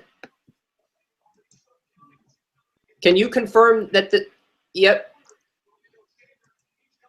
Elliott is the pick. All right, I've got my the Elliott grade up. It's an A- grade. It's not a pretty grade, but this is what the Cowboys are getting. They're getting an A- grade because they passed on Ramsey, which I don't know why they passed on Ramsey, but they just passed on Ramsey. And the Jaguars don't need Jalen Ramsey. They have a bunch of safeties already. They have Gibson. They have Jonathan Cyprian, who is in a contract year. They have Amukamara. Unless they're planning to trade Cyprian, it makes absolutely zero sense to take Ramsey unless they want to make him a number 2 corner. And I believe he's more of a safety than a corner.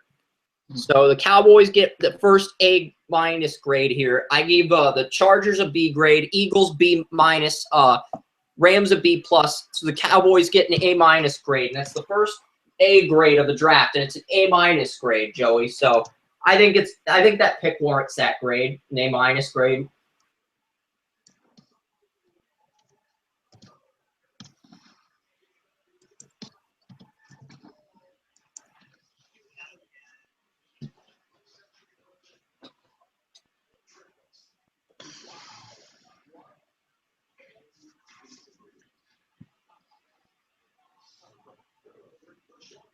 They've got McFadden and Alfred Morris, and I think Elliott's the only running back in this draft that can surpass those 2 on the depth chart. But I still think this is a reach here.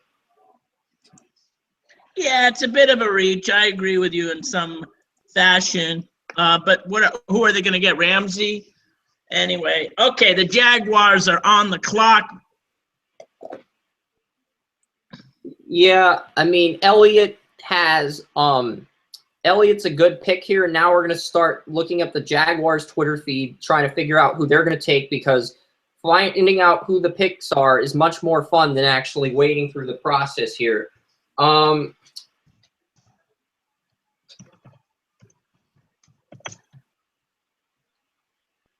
honestly think we could see a trade here, because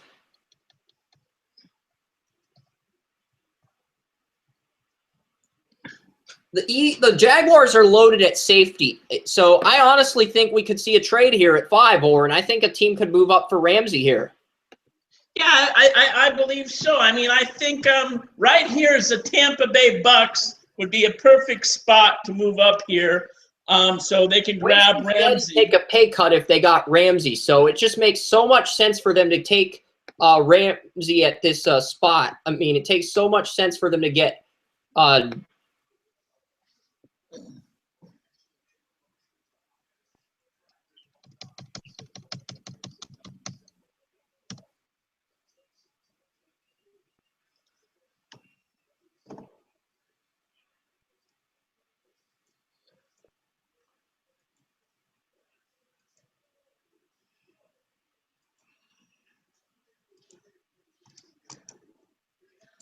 the Ravens are going to stay put and either get Tunsil or Ramsey at 6. I think a team that will move up is the Buccaneers, since they love Ramsey from what I've heard.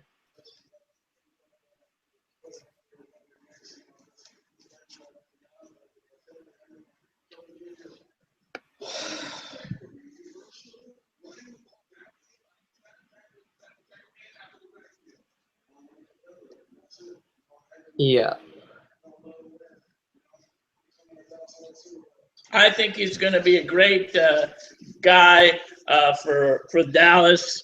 I can't imagine how it will be. But and you want to watch the Penguins game, so I'll catch you later, Kerm. All right, so Kerm has left our phone call. We're just trying to figure out.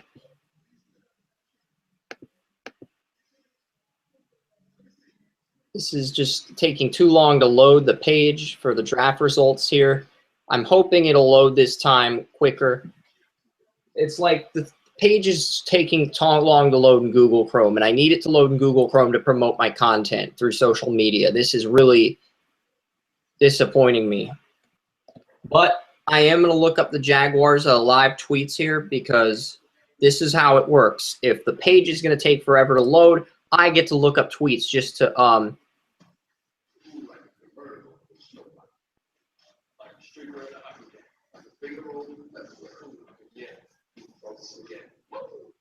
okay, the pick is in for the Jags. Do you look on Twitter and see what anybody is saying on that?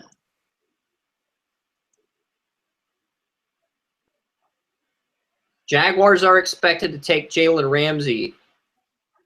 Really?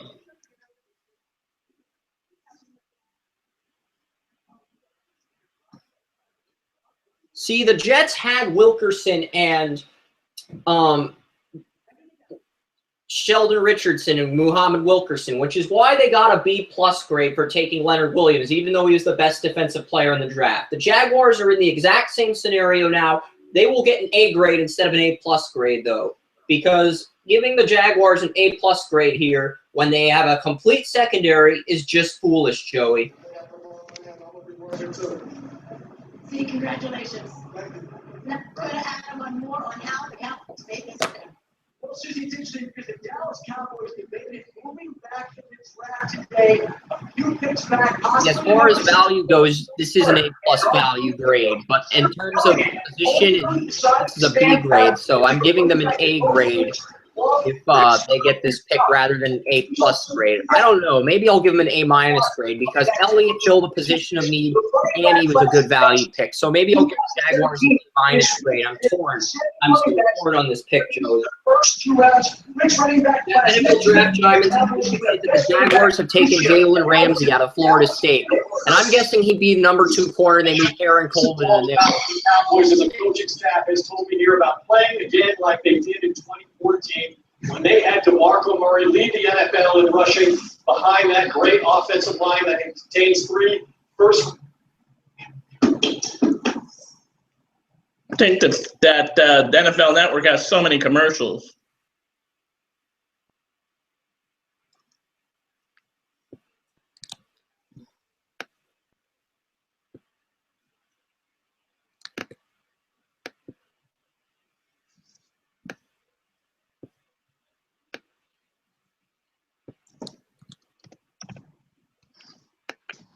So Jalen Ramsey goes to Jacksonville as a corner, and we're going to give the Jaguars in – I forgot to promote the thing, but I'll promote that now through Twitter. I'll give this a – should I give this an A or an A- grade? I'm kind of torn. I'm going to give it an A- player. Player-wise, it's a great pick. But there is a question mark on where is it going to fit into the, because they're going to have to switch people around. So that's all.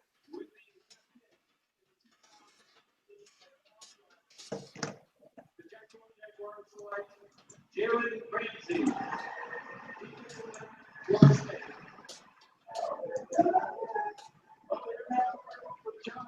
So I've got the Jalen Ramsey pick, and Ramsey said, "Hey, I'm the best player in the draft. Take me." And one little note for Jackson before we get into Ramsey. Well, I mean, you got the top picks. Everybody was so contained, like you said, he was gonna, where they were. Miles Jack might go. Now you can see him kind of Miles Jack looking to slide a little bit already. But we'll see what that lasts to and see who's the next pick in. Number 6 is the Ravens. Do we see the first lineman coming off the board here, Chris? Laramie Tunsil should be the first lineman off the board. He's still there at 6. I think the Ravens will take him. And I'm going to put Jalen Ramsey on the ticker. Now, I'm also going to put Laramie Tunsil on the ticker because I just cannot see the Baltimore Ravens passing on Jalen Ramsey with Ezekiel Elliott gone. Can you, Joey? You mean Larry Tunsil? Ramsey and Elliott are both off the board, and Bosa's off the board. I just can't see the Ravens passing on Tunsil at this point,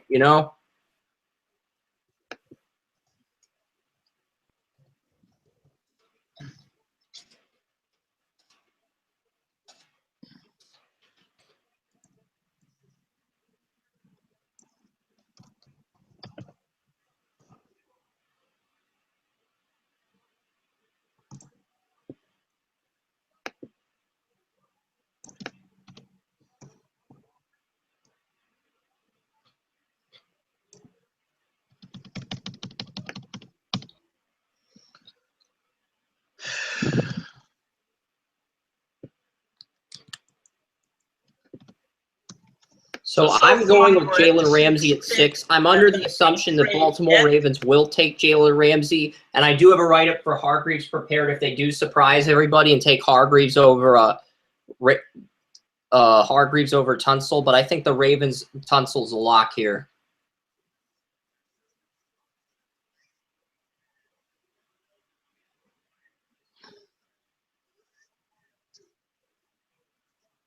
They got a Mukamara. They don't need a number 1 corner.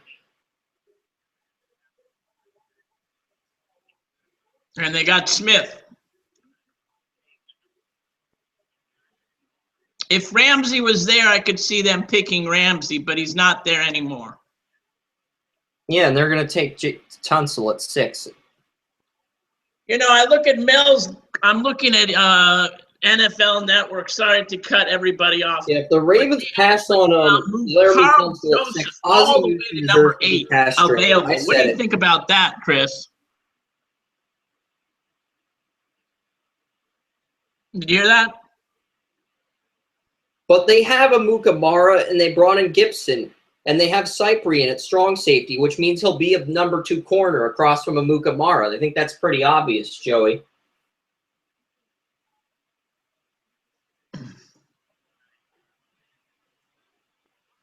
I'm looking at the free agency moves and the logistics of the move.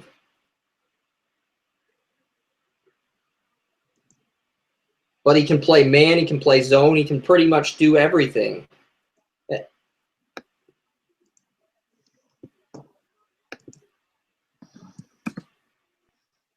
I mean, this is the most complete player on secondary. I think he's a better prospect than Eric Berry, Patrick Peterson. I really believe that.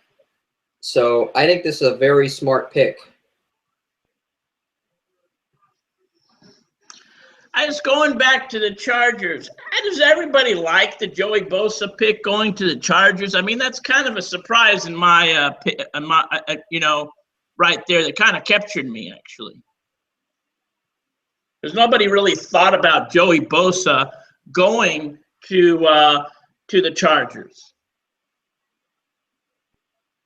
And by the way, we had two Ohio State guys go in the first 5, so that's really amazing.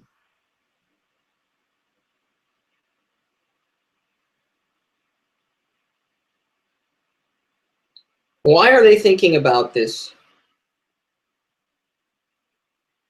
I think the Ravens are on the phone with the Titans, according to Michelle Brunton of NFL Network. Oh boy, here we go.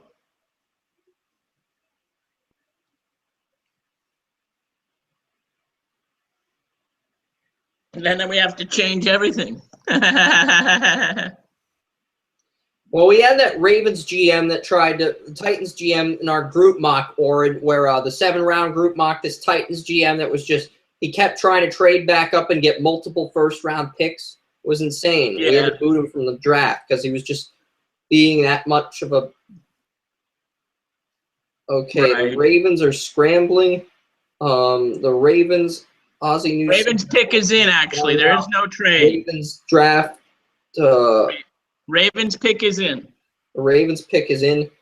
Sticking with Ravens pick is in. Don't see anything lighting up here.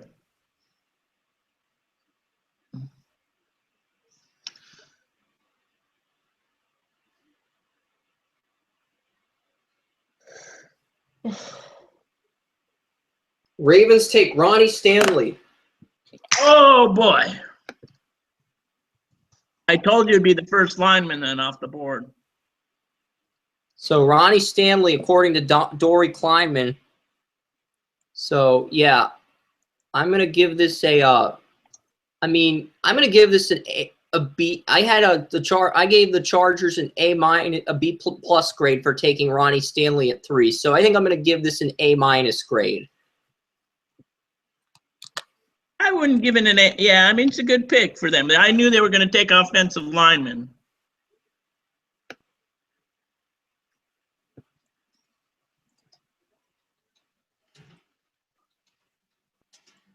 And technique.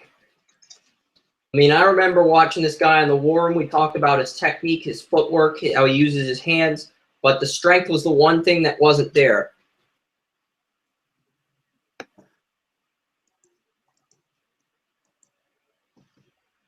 Okay, moving on. San Francisco 49ers are on the clock.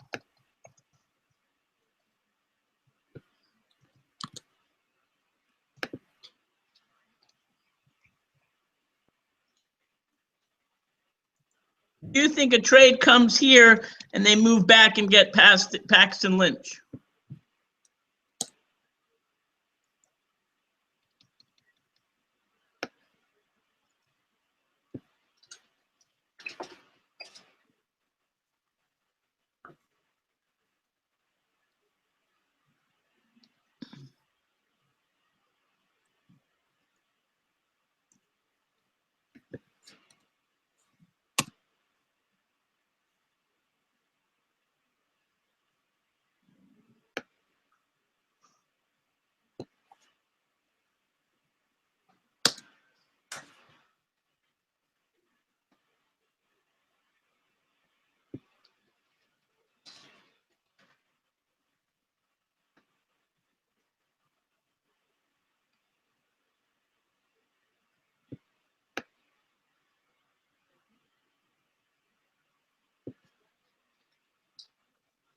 Yeah, Brian Luis is a huge Ravens fan, and he's probably really pissed because he talked about how raw Ronnie Stanley was. So he's probably really pissed off right now.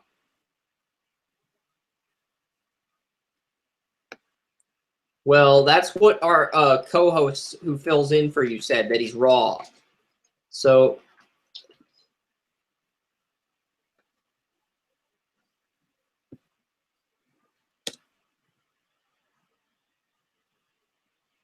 I gave him an A- grade. I thought about giving this a B+ grade, but I mean, it's just the value's too good here. I think the Niners put getting Tunsil as a right tackle as a possibility.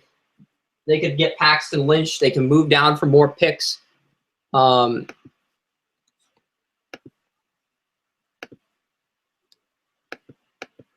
So I'm going to load the page here, and then I'm going to tweet the picks out once the page is loaded.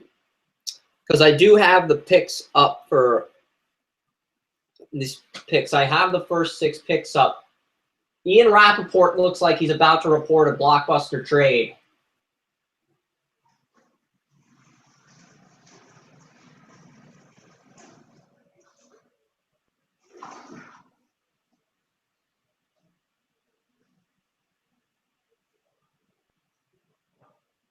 You know, I'll tell you, they're not going to get. Yeah, Laramie Tunsil took a bong to his Twitter account on a video, and that's what's causing his stock to fall. Well,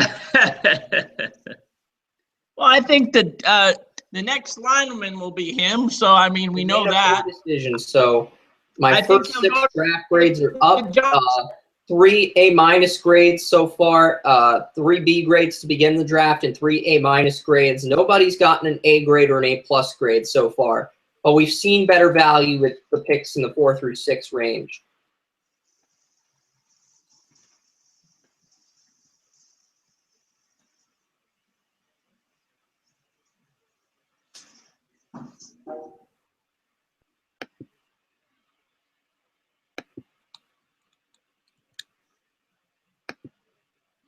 pick is in. The San Francisco 49ers. Sorry, the Whiners. Actually is going to select somebody right here. They did not trade down. Select somebody right here, but I am trying to. Okay, picks.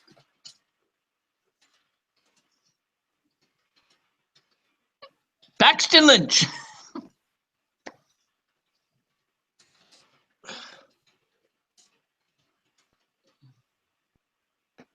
The thing is with Kaepernick being there. Yeah, we'll find out. I've just tweeted my mock draft grades, and we're gonna Twitter search the 49ers and find out who they took at number 7, so we stay ahead of the curve here. And we're just as progressive as San Francisco here on Draft Utopia, which isn't really a good thing. 49ers take DeForest Buckner at number 7, according to Jeff Howe, the same guy that leaked the number 1 pick.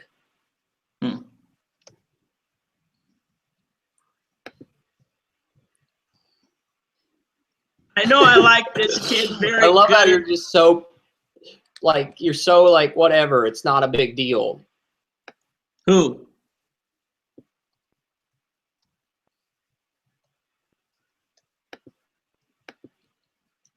Do you think the Browns are going to move down and try to see if someone takes a Laramie Tunsil here? Not if they want him. Somebody may still want to move up, or we'll see what they have. I mean, I don't know what the Browns need everything, so they really want a person. I mean, I can see them actually taking Hargraves ahead of Tampa right here, actually.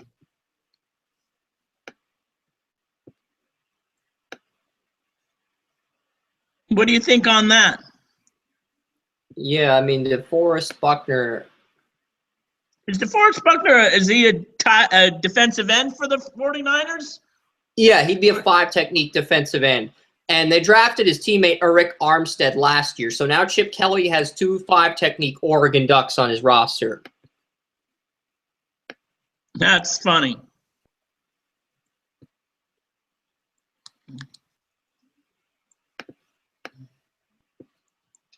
So they haven't announced it, but we're putting it up on Twitter, and so you can see it. Also, you can always check out NFL Draft Insiders, our live page from Draft Utopia. Just always goes live on Facebook as well. Excuse me, I got a phone call coming in. We'll be right back.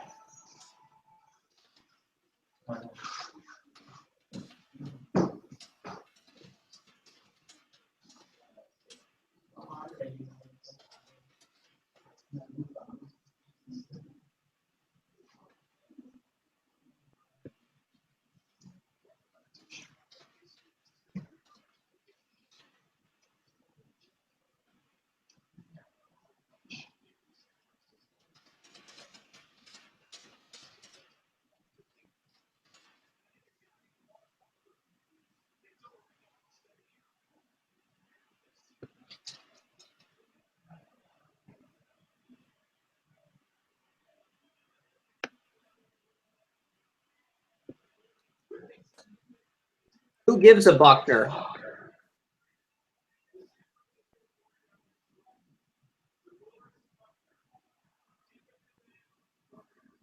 They give a Buckner.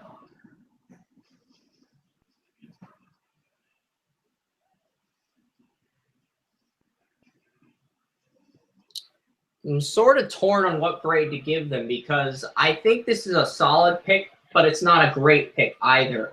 I'm thinking either a B minus, a C plus, or a C grade. I'm sort of torn on this pick. I'm going to go B minus, Joey, but I'm really conflicted on what grade to give the Niners.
And now, trade. Cleveland has traded the pick, and they're showing highlights of President Obama as well as Michelle Wie, meaning I'm guessing the Bears have moved up to 8 for Tunsil.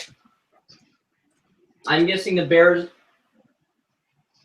Manti Te'o, they're showing highlights of Manti Te'o. They're showing highlights of Obama, just random images. I'm going to guess that the Cleveland Browns have traded this pick to the Chicago Bears for Laramie Tunsil. Because the Giants need an offensive tackle. They're on the clock at 10. So I'm guessing the Bears have made a trade for Tunsil. Oh, here we go. Big time trade. We can go to Twitter and find out who the Browns traded the pick to.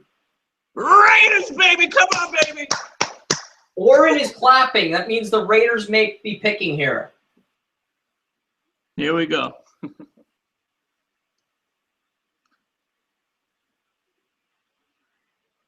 Titans have moved up to 8 for Tunsil. Titans. Trade. Okay, so Browns trade with the Cleveland Browns. So the Titans have given up their 2nd and 4th round picks, but they haven't stated what picks will be. Well, the Titans giving up 43, 45, or 33, and they're giving the Browns a 4th round pick, which 14 picks, everybody. 14 picks. I don't think the Titans even have a 4th round pick. So the details of this trade, we need to pay close attention to this trade here. And the Titans will probably take Laramie Tunsil. So, and they're going to get an A+ grade here, the Titans, because Laramie Tunsil's a guy they could have gotten at 1, but they get him at 8.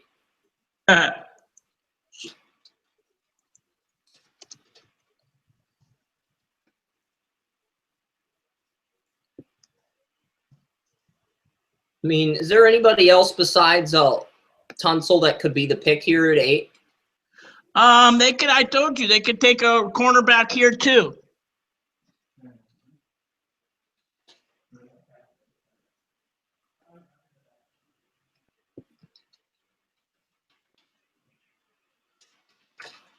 So I'm going to type in Laramie Tunsil now and copy that grade that right up here for the Titans at number 8.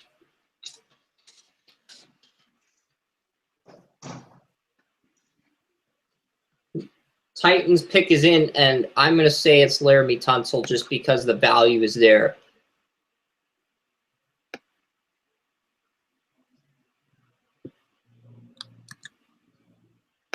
I've just typed the pick. I've gotten it switched around as well on Draft Utopia. So I typed in the pick on my news ticker, and I've typed the pick in my grades section for each pick.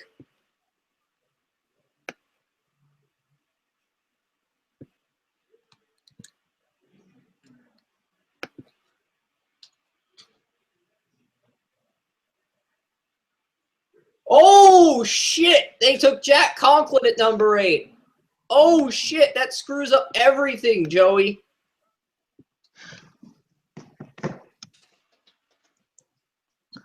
So Jack Conklin of Michigan State goes ahead of Tunsil.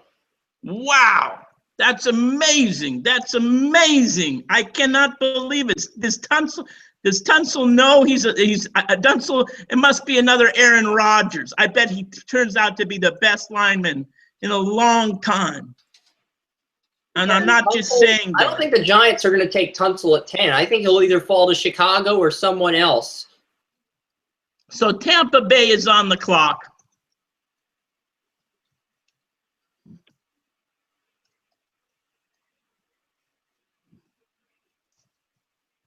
I'm just typing here away. And that was the 8th overall selection.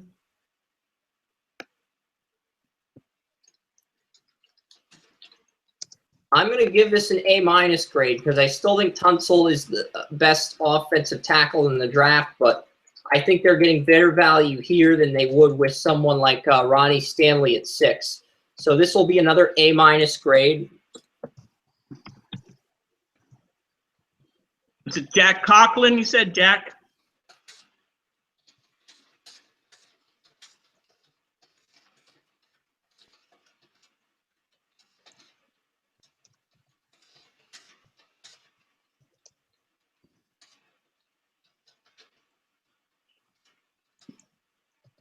Do you like that trade, Chris? Yes.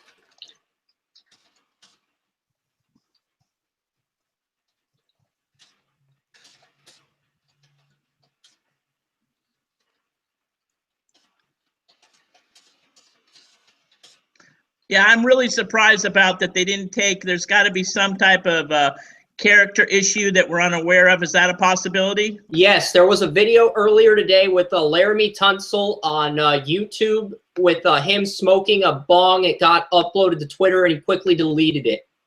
Oh, wow, wow, wow. So that could be the big issue there. So it's amazing how the Titans moved it back. That's what's causing his stock to fall.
Conklin averaged 6.18 pancake blocks per game, and Ronnie Stanley only averaged 4.79 pancake blocks per game. But Conklin, he's stronger, and with Conklin at left tackle, Taylor Lewan at right tackle, the Titans have now added their Big Ten bad boys to protect Marcus Mariota. Here we go with another trade, folks. Quarterback.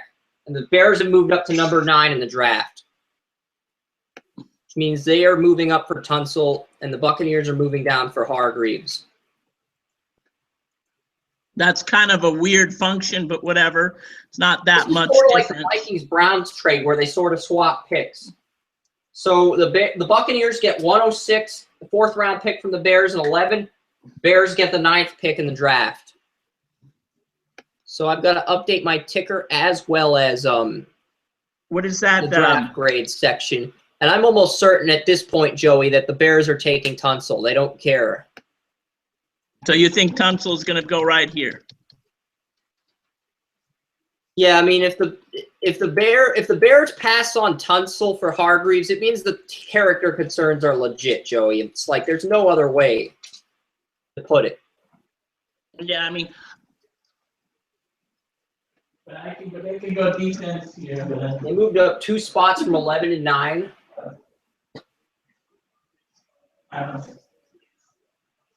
And I think the other angle is maybe the Giants want Tunsil at 10, or Tampa Bay called Chicago, fear-mongered them and said, Giants are taking Tunsil at 10. And the Bears panic by moving up. You have to admit to your mistakes. I don't see them taking anybody else but Tunsil at 9. But we're going to go to Twitter here. We're going to find out what the hell is going on.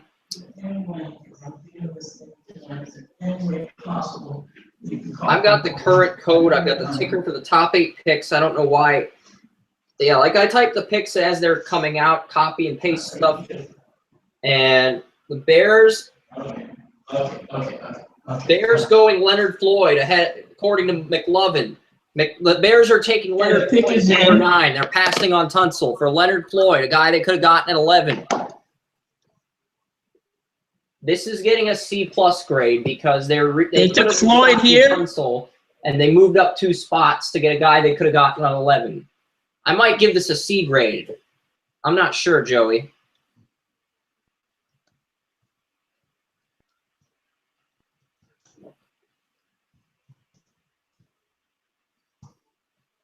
Yeah, but he's not the best pass rusher in this draft. I think that honor belongs to either Spence or Deron Lee. Not Deron Lee, but either Spence or Jack. I don't know.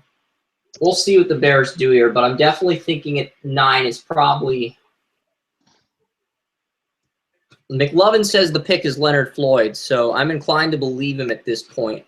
McLovin. I love that name, McLovin. Yeah, Andrew Paralov, the guy from the Dan Patrick Show, said the pick is Leonard Floyd, and Jeff Howe, the guy that leaked the pick, said Leonard Floyd's the pick as well. So thanks to trading information, this is getting a C grade. I don't know, B. The B grade is I don't think it's worth a B grade. I'm going to give it a C grade. Because I don't give it a C grade because he is a good pick. You know, I would give him a B- on this because they moved up to get him. Maybe thinking, is it possible thinking the Giants might? B, B-, C+, or C. So B- is the median. So yeah, B- wins, Oren.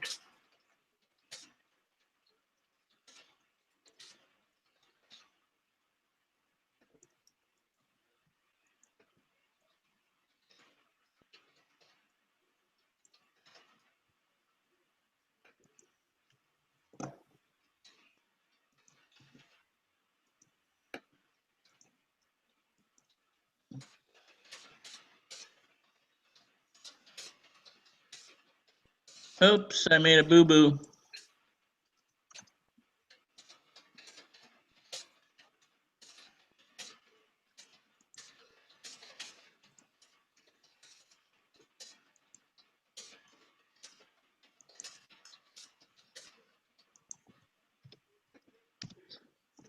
Yeah, I'm loading up the round 2 view source code for round 2. I'm going to find the Chicago Bears. I had Ravens going Leonard Floyd.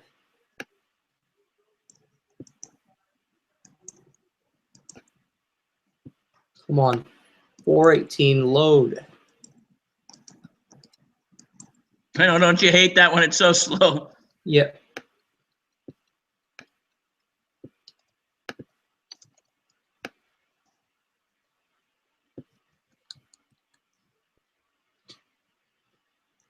Georgia.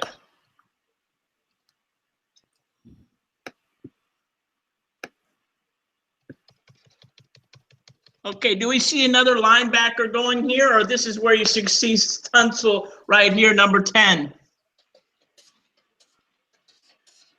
What do you think? Chris? Yeah, 10. I don't know what the Giants are going to do here at 10. I could honestly see them going with Ragland or Jacko, even though they have those issues there. I think they're going to go Tunsil right here. Well, at this spot. They need a lot. You look at all the question marks that these linebackers have. You look at the fact that their running backs, Elliott's off the board. That really shakes up the draft. I don't think they're going to take Tunsil. Well, I think Tampa Bay goes Hargraves regardless. You get Reed or Rankins going to New Orleans. But you never know. I mean, you'll see what happens. How would you feel if the Raiders took Tunsil at 14? Well, that's a good pick. He was number 1 going into all this, right? He was number 1, folks. Before that trade, he was number 1, and he's sliding. So talk about the people sliding. That's who's sliding. Anyway, pick is in. Now, pick will be in shortly for the New York Giants. They missed the playoffs the last 4 seasons. So we'll see what's happening with New York. This is the first New York team. Are the Browns picking at 15 now? Browns pick at 15. Yes, that was the original Rams selection. On the grades feature as well as on the ticker. That is the original Rams selection, correct? Yep, that is originally the Rams selection. So the Browns would pick at 15.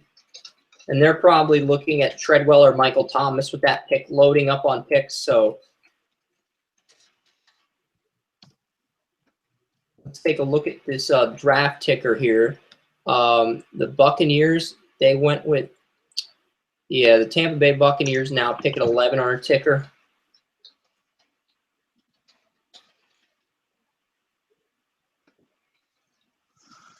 Well, here we go. The best available. They're on the network. They have Tunsil, Mack, Hargraves, Rankins, Lawson, Kelly, Jackson, and Decker, and then Joseph. You have Joseph at 19. So Joseph's been moving up the board.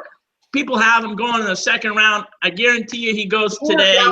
Every team except the Rams and the Patriots. So if he got individual workouts with all those teams and some of those teams came away impressed, he's going to fly up the boards. That's just common sense with Carl Joseph. God, I would be loving it. You know that. So, but you know, I've got the picks updated and the grades updated for the first 9 picks in the draft, but I am going to double check everything. And I'm probably not going to have time to tweet this because it looks like the Giants are going to take Tunsil at 10. No, he's still not on the phone yet. Pick is in, and he's not on the phone. They just showed him in the NFL Network. Yeah, they showed him, which means he might be the pick. Might be. That's the big question. It's almost like J.J. Abrams is operating this year's NFL draft. There we go. Let's go on Twitter, see any feeds because the picks is in. I'm not going to go on any Twitter feeds because I need to make sure the code on my site is also updated. showing a picture. Picks 1 through 15 with all the trades. He looks kind of bored, I need to make sure my ticker's updated. I've got a lot of things I need to update, and we're going to get to the Giants pick on our site. We're just waiting for some stuff to happen here. Pretty intense stuff here. Okay, so Jared Goff, the page is finally loaded here. Okay, Elliott, Ramsey, Stanley, Buckner. The Titans get Conklin. That pick is up. The Bears, Leonard Floyd. The Buccaneers at 11. The Browns at 15. Everything is up. Awesome. Awesome sauce.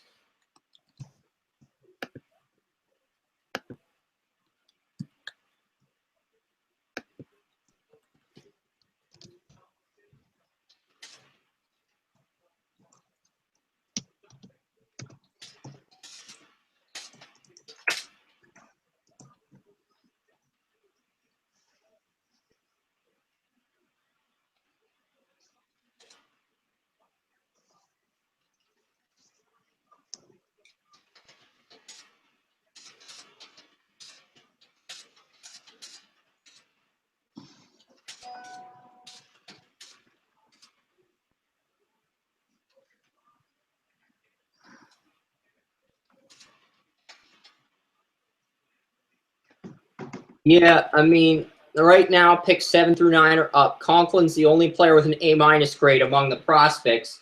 I gave Leonard Floyd a B- grade, and I gave Buckner a B- grade or a B+ grade. I think I gave both Buckner and I think we're going to have the first surprise here. Right now, Buckner got a B- grade, as did Floyd. Deron Lee. Are the Giants seriously taking Deron Lee? I mean, they're not happy here, both of these guys. It's not one of them. They've been showing their face for like 2 minutes. Giants are taking Eli Apple here, according to Giants Daily. Yep, I believe it. I believe it. So they took Eli Apple before Vernon Hargreaves. What a bunch of idiots. The Giants may have earned our first F grade of the evening. Well, William Jackson III, Eli Apple's my number 4 corner. So. Oh, I got to hear the boo. They got Janoris Jenkins, Cromartie, and Eli Apple's the number 4 corner. So they have earned our first F grade of the evening, folks.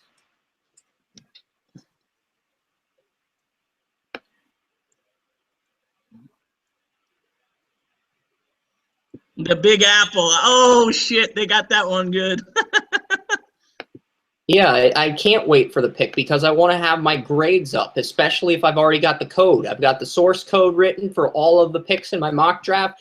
I've got the stuff written, so all I need to do is basically put that stuff in the mock draft. And I had Eli Apple falling the Cardinals at 29. The Ohio State guys reach at in this spot. Top 10. That's especially incredible. With Hargreaves and William Jackson there. You have Hargreaves and Will Jackson still available.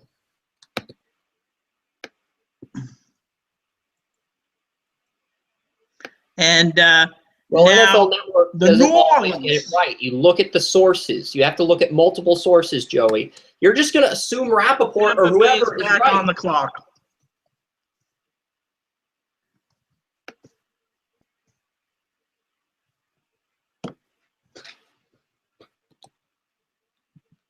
And here I think they're going to go.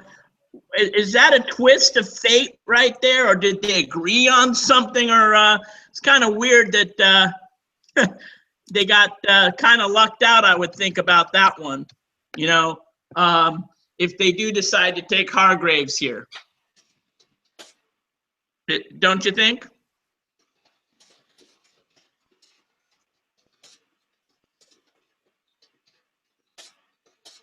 Chris? Yes, I'm still here. Oh, I said, don't you think if the Hargreaves go here, don't you think they kind of lucked out on that one by moving 2 spots back?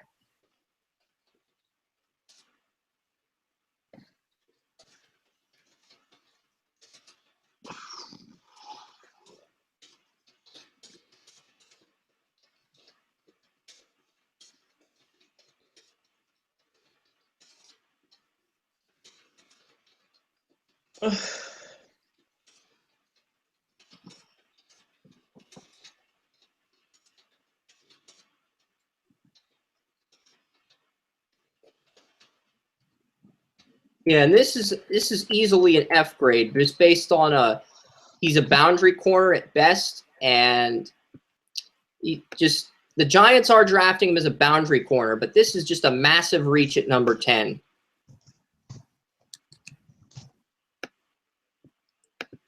No, it's a massive reach because the number 3 corner is Mackenzie Alexander. William Jackson's the third's the number 2 corner. Hargreaves is my number 1 corner. So therefore, it's a massive reach. And Oren's a Raiders fan, and he doesn't want them to take a corner at 10. Hey, man, if Hargreaves is there, you know. The Raiders are picking at 14, but he doesn't want the Raiders to pick a corner at 14. Yeah. Yeah, so the Giants, I'm double checking my ticker here to make sure I typed Eli Apple in the ticker. I did type Eli Apple in the ticker, so that's perfect. Let's reload the page in Google Chrome and then tweet the Giants Eli Apple grade. It's not a good grade. I mean, it's a reach.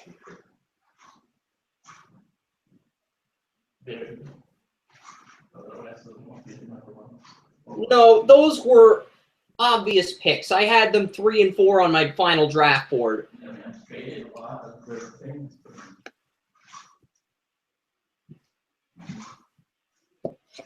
Well, the reason those quarterbacks did not get A grades, because I think they're A grade prospects, but the teams gave up too much. That's the variable, Joey, is the fact that the teams gave up too much to get the quarterbacks. That's the variable. No, that's the main variable.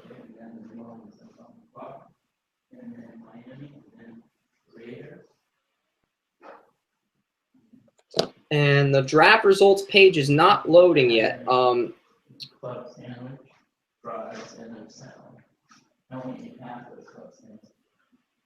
Yeah, I have Google Chrome. It's a piece of shit. The Buccaneers, what the hell? They're not taking Vernon Butler, Aaron Wilson. Buccaneers select somebody from Sam's Club. Come on, stop it. The Buccaneers are not drafting Sam Clubs. They're not drafting the guy out of Central College. Buccaneers have traded down. Okay, they're not trading down again. No, it says the pick is in. Pick is in. Buccaneers got to take Tunsil. Buccaneers Hargreaves jersey. Buccaneers need to avoid Tunsil. We are still dealing with crab legs jokes.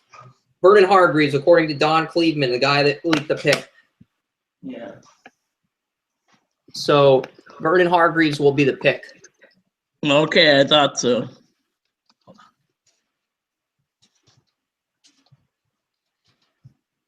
And this is going to get an A+ grade because they still landed Hargreaves and they managed to get an extra pick from the Bears. Yeah, that's what's incredible too on that one. I like that little trade there to get another extra pick there. So is that, I would do it as A. I mean, you kind of knew what it was going to be, just kept it as is. All right, let's just copy the Hargreaves, take it easy, one step at a time, instead of just copying the whole thing because it screws up the grade.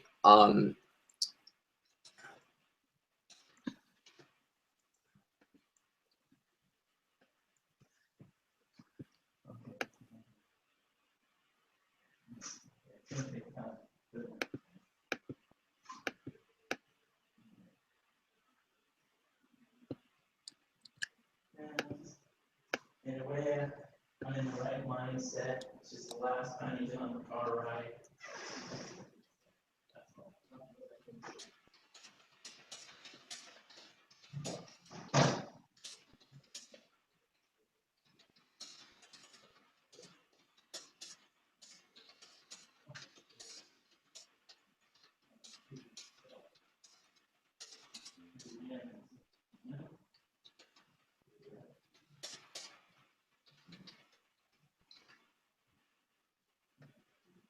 Saints are on the clock here at number 12. I've got the pick up, and I've got the Vernon Hargreaves pick and the write-up already up. So now's a perfect time to tweet the grades for Eli Apple and Hargreaves. So I'll probably tweet that out right now. but the Eli Apple easily our first F grade. But I gave Odell Beckham Jr. and Todd Gurley F grades, and they both went on to win Rookie of the Year. So doesn't mean history's bound to repeat itself, Joey.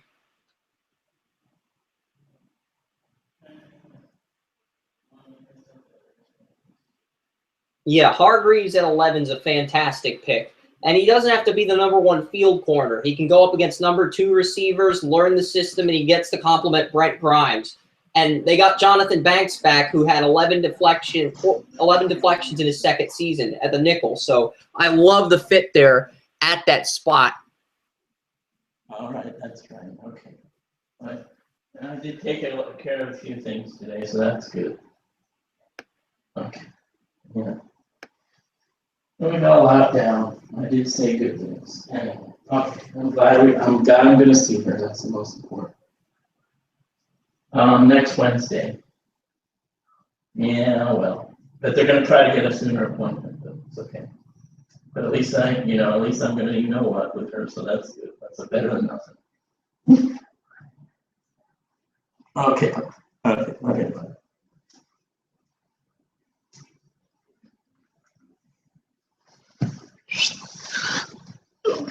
Sirens.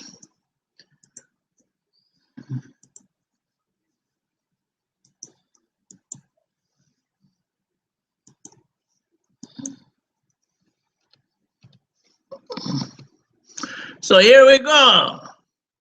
New Orleans Saints.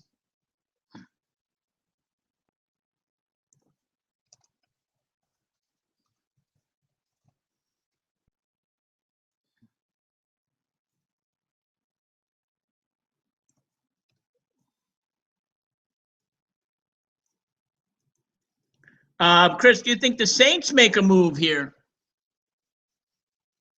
Or the pick is in already anyway? You there?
So I will.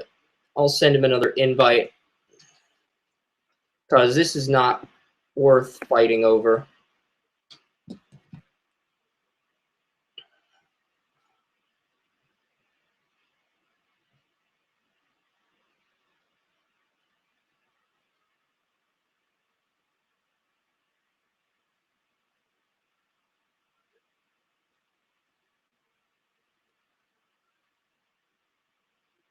Hello? Yeah.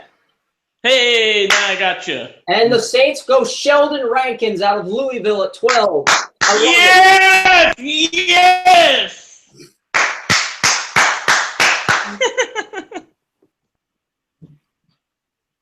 Go to sleep. Hold it down.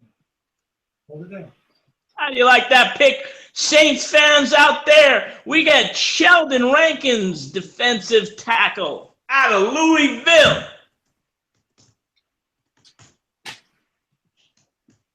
If that guy tells me to tone it down again, I'm hoping that means the Steelers take Xavier Howard or Zach Sanchez or somebody that's a total reach at 25 just to spite them. It's like, yeah. We'll see what happens. Yeah, I mean, that could very well happen. And the Saints, Sheldon Rankins at 12, I love this pick. It makes a lot of sense, and it gives them depth. I mean, John Jenkins, he's a two-down nose tackle, and Nick Fairley, he needs depth behind him. He needs competition. That's a possibility as well, because he was a 34 defensive end at Louisville. But I'm going to list him as a defensive tackle because that's his natural position.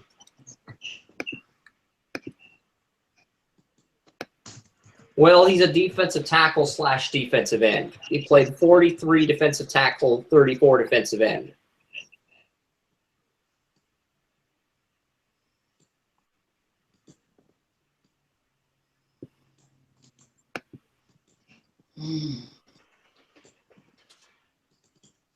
Oh, boy.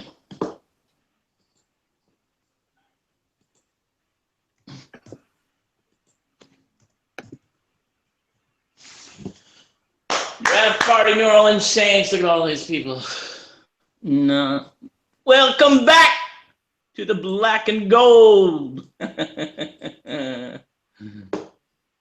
Oh, boy.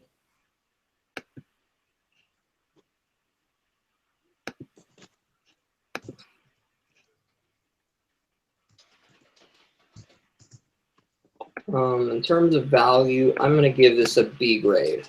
It's a solid pick. Yeah, but, you know, we kind of had this, that they were going to take one or the other on that. We have now Miami on the board at 13.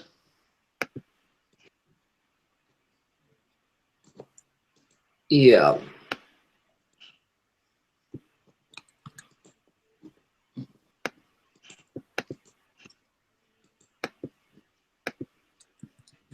I'm also going to get an update on the Penguins-Capitals game for hockey because we're at a good stopping point here. It's game 1 in Washington right now. Let's see the score here. I think it's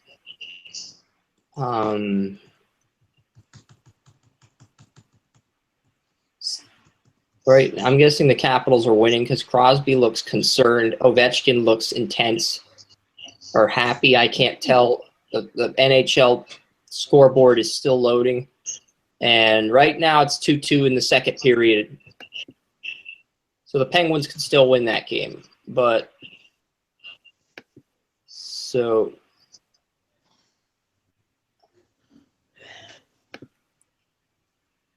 Gonna get my other coaching shirt on. Hold on.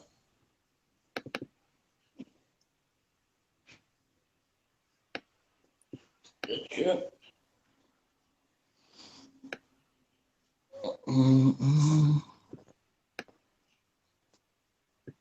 Miami's pick is in, folks.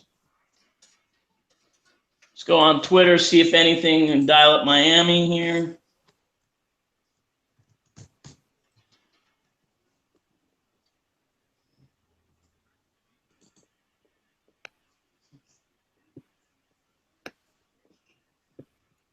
Gosh, my thing.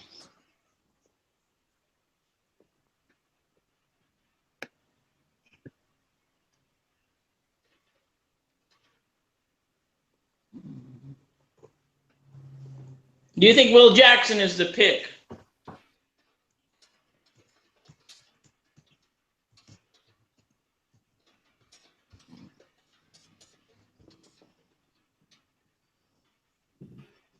Yeah, you can see it. And Dolphins going to take Tunsil right here.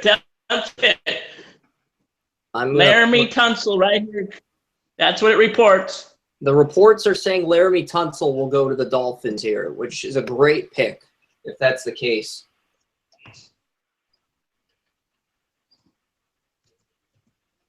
I don't know if you can call it an A. I think that's an A+, simply based on.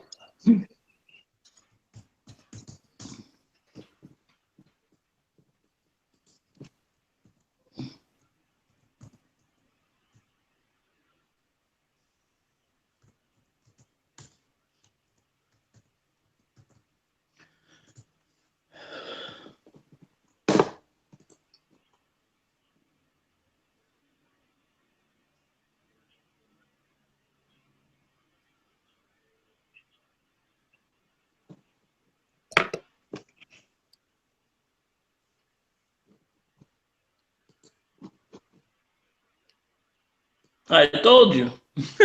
Oh, jeez, I spelled again wrong. You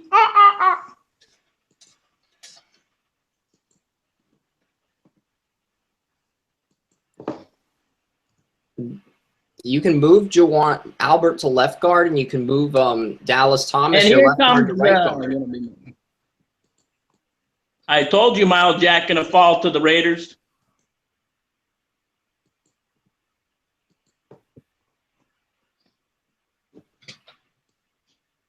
Yeah, if you told the Dolphins fans they were going to get Laramie Tunsil tonight, they would have laughed at you. Come on, this thing is so slow.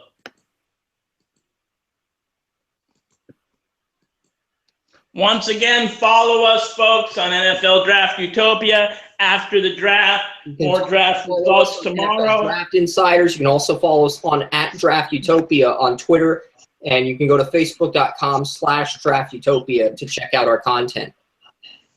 And @Draft Evolution for Joseph Potter's insight.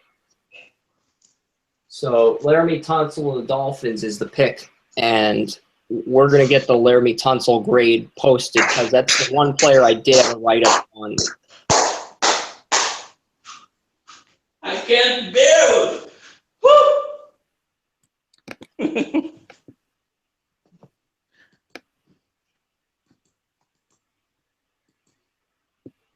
The Las Vegas Raiders. The Las Vegas Raiders select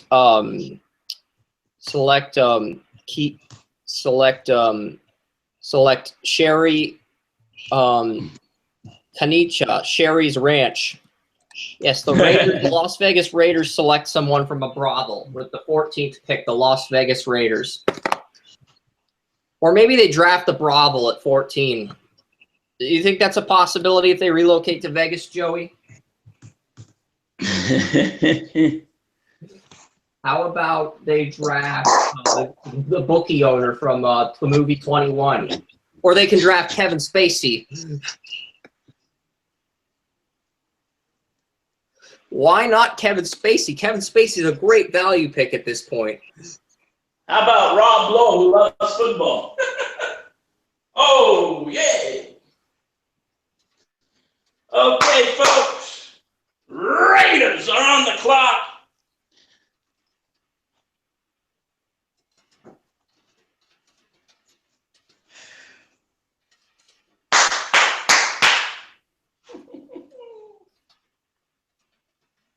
Now, they need a safety. They need a linebacker. They can use multiple other in-depth picks like a defensive tackle. Offensive tackle, I don't see anything right now because the 3 top offensive tackles are off the board.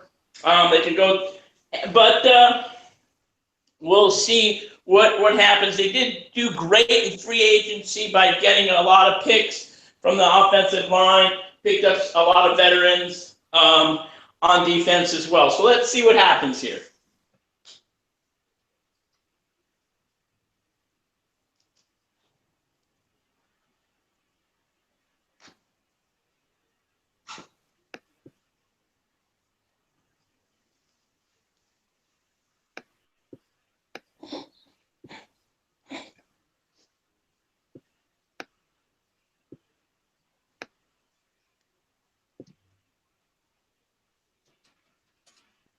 Yeah, I remember I was talking to Chris before the draft started. They did have a personal secret type of meeting with Miles Jack. So this could be the pick where Miles Jack lands. Would be the pick here, especially if Oren's saying they had a secret meeting with Miles Jack before the draft.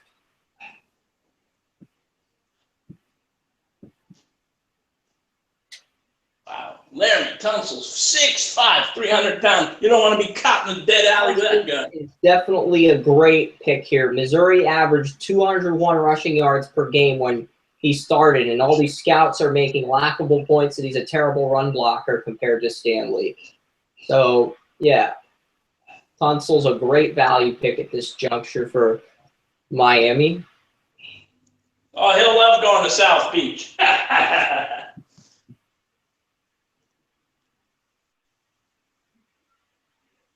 I think they swapped first with the Eagles and moved down 5 spots, so they still have an abundance of picks left.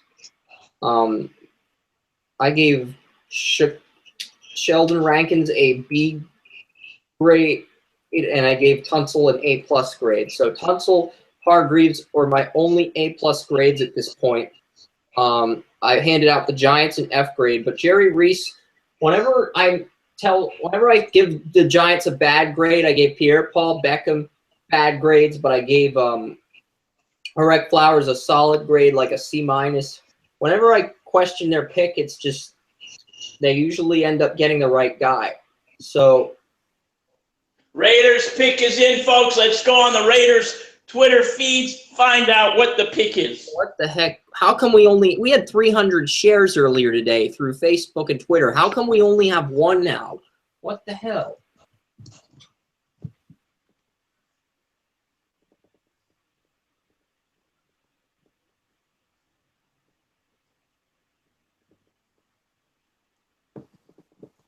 So Ryan Tannehill's jumping around like Tom Cruise because they took Tunsil. He's that ecstatic about the pick.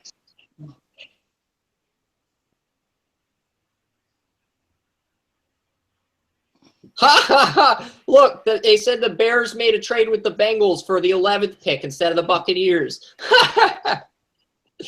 The dummy forgot to Come on, baby. Let's make it happen. they forgot to put the Buccaneers helmet on. They accidentally put the Bengals helmet on, saying that the Bengals. Oh, here we go. Levi Damon, folks. Miles Jack or Shaq Lawson will be a pick. Here we go.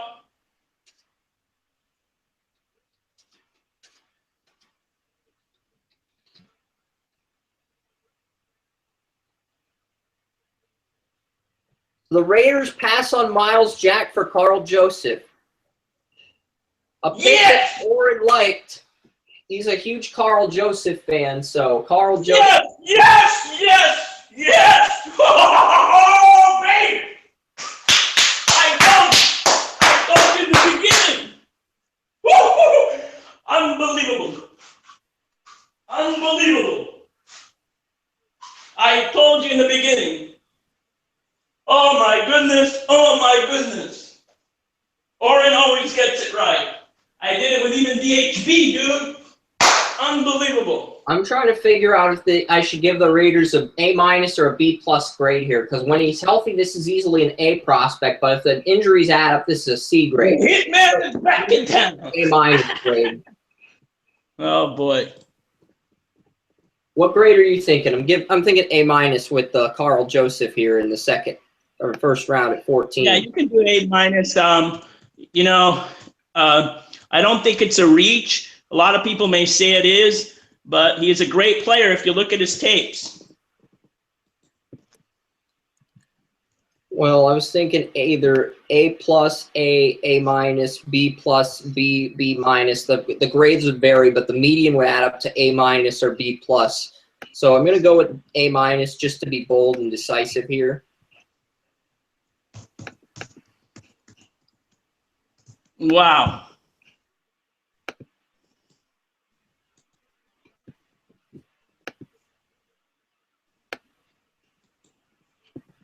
Well, that could be the next Charles Woodson. A little bit too much to ask, but anyway. Cleveland Browns may trade down again with Miles Jack still on the board at 15. I mean,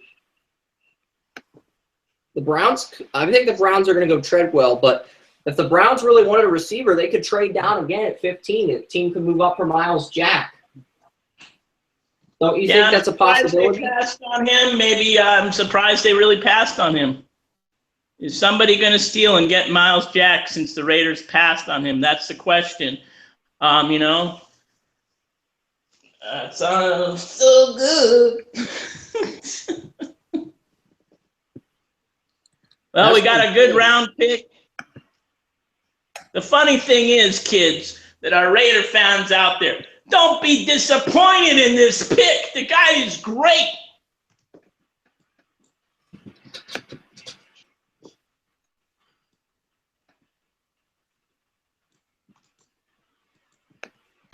Now I got to put this on all the Raider boards and tell them, hey, I was right, folks.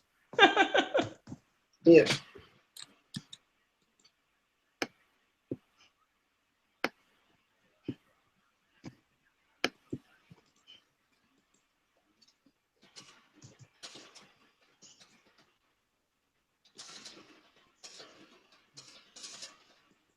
Why is my thing not working?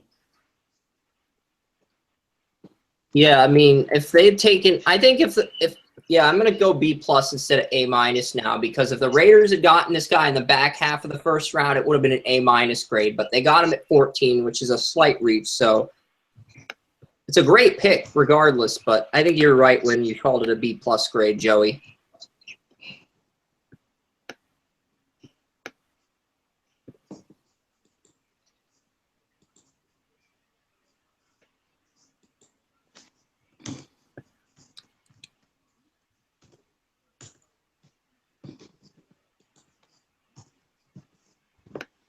I bet you all these damn Raider fans on that Oakland Raider rumors probably hate the pick because I've been telling them. But I love the pick. I think it's a better pick than someone like DeForest Buckner at 7 or Eli Apple at 10. I mean, Eli Apple. Well, come on. All these stupid Raider fans were wanted that Chris Jones, who they might get in the second round anyway. I mean, this was also, you got to remember, this is why I have an A- or A. They need a strong safety more than anybody else. Reggie Nelson and Carey are not going to carry the team, basically. Yeah, I'm sort of tempted. Oren's going A-, you're going B+. I'm sort of tempted to go back to A-. I'm really weighing my options with this pick. You got to remember, they're filling in one of the most important needs. They have great linebacker core. It's just they're missing that inside linebacker because you're saying that, you know, Henley is not a starter, but maybe they want to go Jalen Smith next round. Maybe they want to go Jalen Smith in the third round. So you don't know, because if they know they're not going to go to the Super Bowl this coming season, just the playoffs. That could be a change of what they want to pursue right now. Well, the Lions is a guy Miles Jack at 16 is a middle linebacker, so I'm thinking Cleveland could trade up with a team like the Colts. If the Colts were linked to Miles Jack, now if the Lions want Miles Jack at 16, Cleveland can move down to 18, get a few extra picks from the Colts, and the Colts can move up to 15 for Miles Jack. That's not going to happen, though. The Browns are probably going to reach for a receiver here. It's going to take me an hour to go through all these groups, but praise what we got.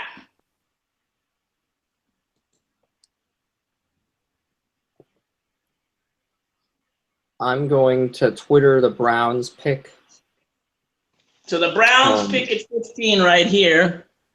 And I got to move back to the NFL Draft Insiders page. Hold on. Oh, boy.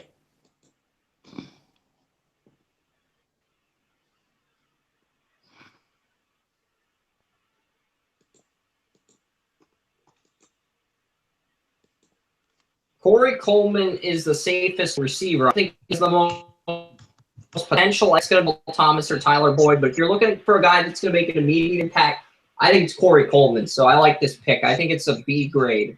because it's a slight reach, but it fills a huge need at 15. Yeah, but you know what? They moved back. Look how many trades they got. They got so many picks. This is their first pick of the draft. They have a lot of work to do. They could even move up to get other picks later on in the draft. So very nice pick here. I don't think it's A worthy or A minus worthy, but I think it's a B grade. It's a solid pick. You can't criticize it.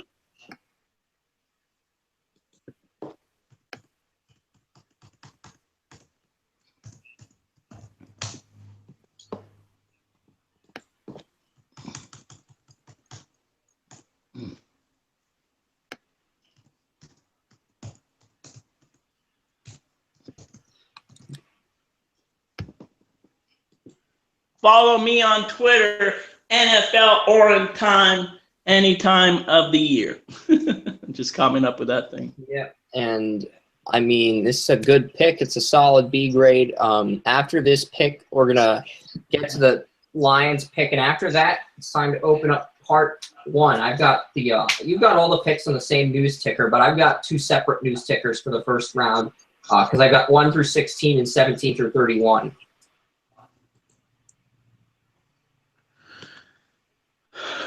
Yeah.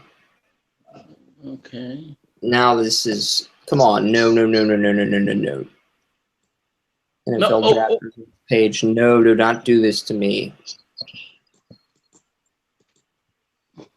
It's not freezing, but it's taking way too long to load the page. Yeah, I hear you.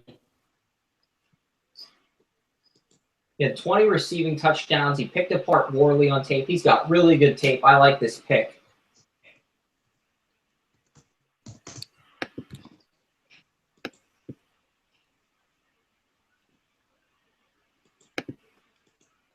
God, I am so good in picking the Raiders picks. I'm better than anybody. Don't mess with me anymore, please.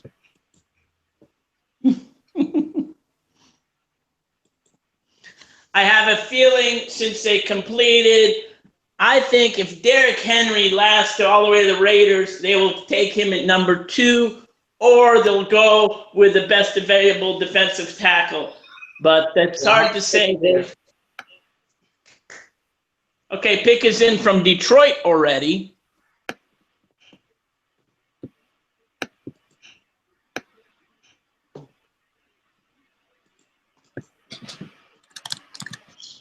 So now it seems like the last 3, they've been moving really fast. Faster than we can write.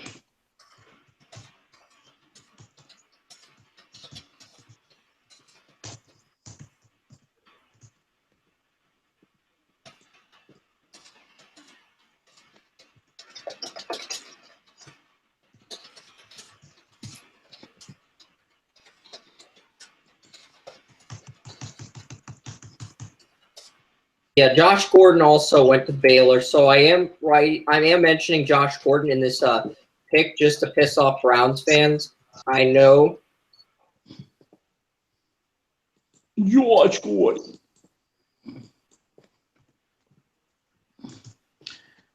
You had you think Robert Knipke goes here to the Lions? What are the Lions going to do here?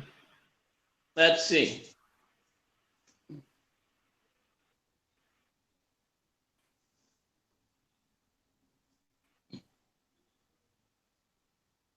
Ooh, Decker's a huge.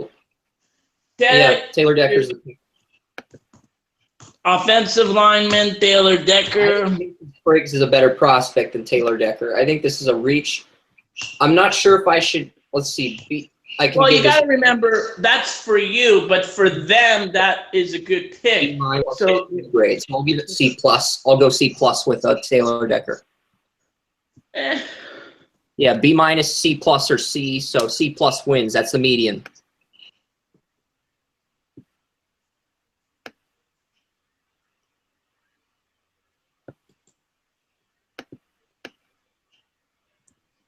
And like Taylor Decker was the one guy they didn't speak to. They spoke to Coleman. They spoke to Jason Spriggs. They spoke to a lot of guys. So they were just sending smoke screens, screwing with people. Well, it's just like the Raiders. I mean, they didn't speak with, as far as I knew, they didn't speak with Carl Joseph. So they just liked him. Must be in the, you know, when they did go to his pro day. That's right. So I'm wrong. Yeah, they did go to his pro day. C+ grade for the Lions.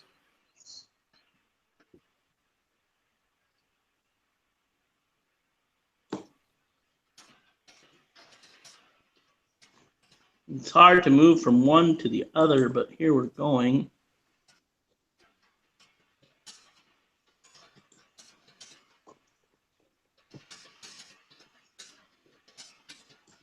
I just got to finish the Detroit Lions write-up, and then I can copy and paste the picks. Tweet 1 through 16. I can start pick 17. The Falcons are on the clock, and the Falcons can get Miles Jack or Reggie Ragland here. It's simply unreal. I could even see them passing on those guys with Shaq Lawson still on the board. So I can see Miles Jack slipping to Indy because Lawson is still on the board here.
Okay, so the write-up is done. I just need to update the ticker before the Falcons pick is up, and I'm probably going to be a few minutes behind in that regard. Let's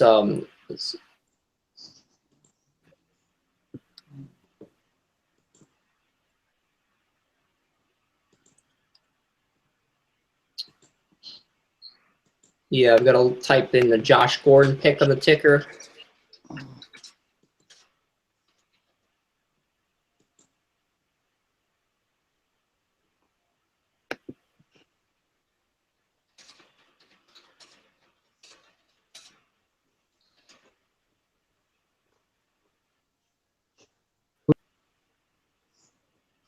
What Walt pissed about?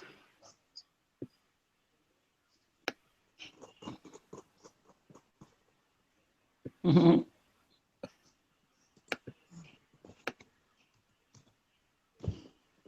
To Walt?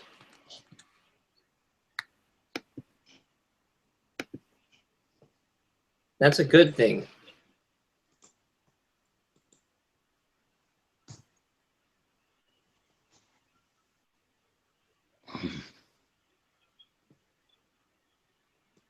So, who said this? Marker.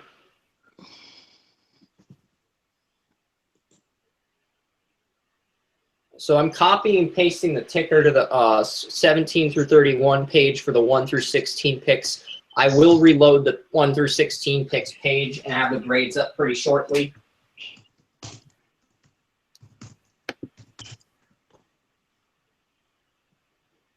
What?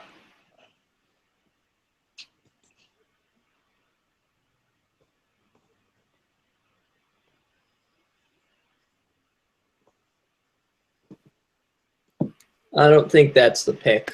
But if it is, I mean, I don't know how to respond to that. They already got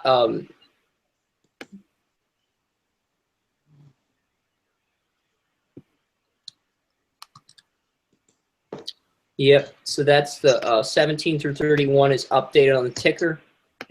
And let's reload this page and get the picks for 1 through 16 up.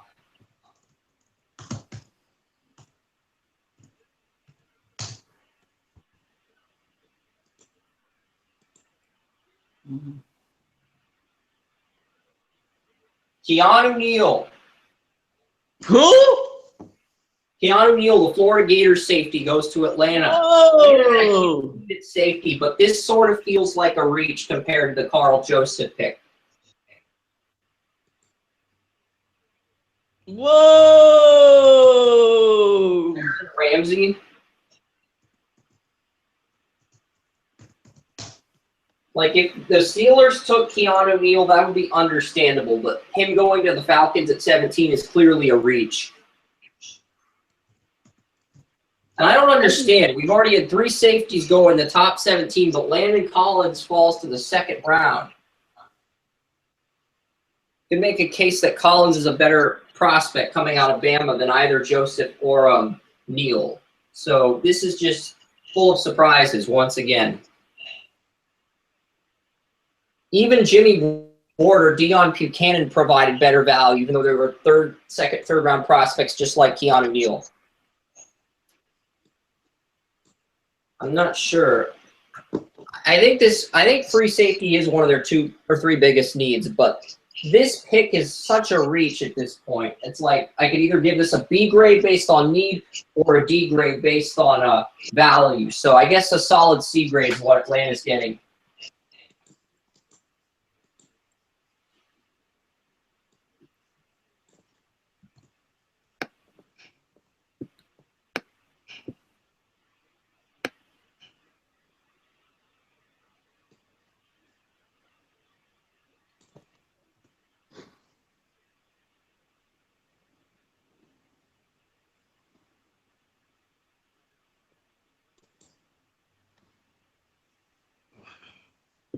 What the fuck? I typed in the Taylor Decker grade. It's not loading. What the hell? This is really upsetting me right now. I saved the Taylor Decker pick. It's the server. It's not loading.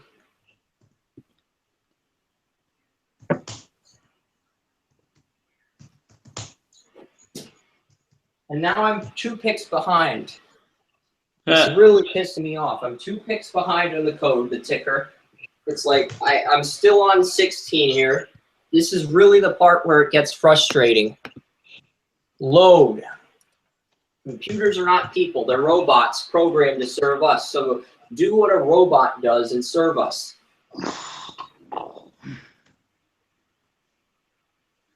It's a robot is programmed to serve us like a Android.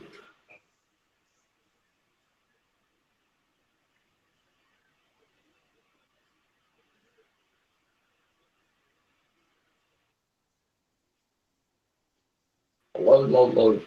I need the picks 1 through 16 page to load so I can tweet it. I can modify the picks and code, and then I can focus on applying that code to the 1 through 17 through 31 page. I still need to get the write-ups for 17, 18. Maybe by the way, I just have to bring this up. I bet 2 Raider fans on that stupid Oakland Raiders, they were picking defensive tackle. Right now, I've got too much other fish to fry. I know it's an awesome pick, but I've got so much pages taken forever to load. I need the Lions pick Taylor Decker, 16. Make it happen. Colts at 18.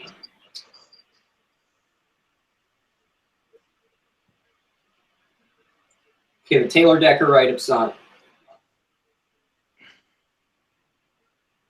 Ryan Kelly, the Alabama center. They passed on Billings. They passed on a defensive tackle. They took Ryan Kelly. And the Colts said at the NFL owners meeting they were hinting towards a center, but I didn't think they were going to get Ryan Kelly here. I thought they could have gotten him in the 2nd round. And for that reason, I'm giving this a B. I don't know if it's a B- grade. I mean, Kelly is a first-round prospect, but he's definitely a reach here. But the Colts had such a dire need on the offensive line. It's like, I'm going to go B- here. Yeah, but you got to remember, he's been moving up in the draft here. He's been up. He's the best interior lineman available, so it's not a bad pick. I think Nick Martin's a better scheme fit for the Colts. Yeah, but he was highly, regarded as one of the best picks, interior lineman at least. There's no problems, like you know. And guess who's still on the board? No, just kidding.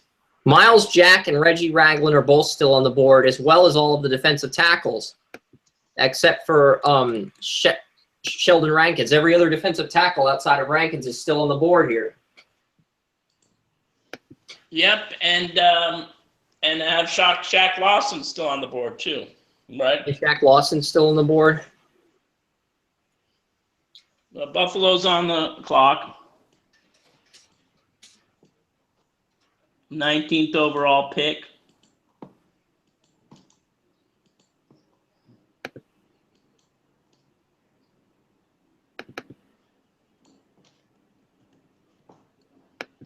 So grades for picks 1 through 16 have now been posted, and I've got to update the ticker on the 2 pages and update the grades as well after this tweet goes live.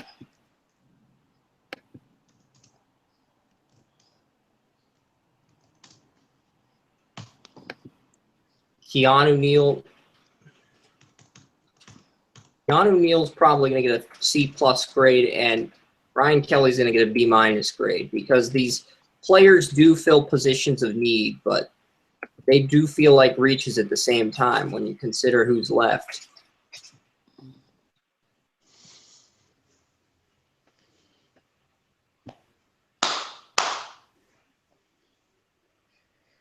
Oh, welcome. Oh my God. I'm going ecstatic, man. They were looking at Kelly and Andrew Billings. Those were the 2 guys they were looking at 18. But there were so many good linebackers. I expected both Ragland and Jack to be gone by that pick, but they're both still there.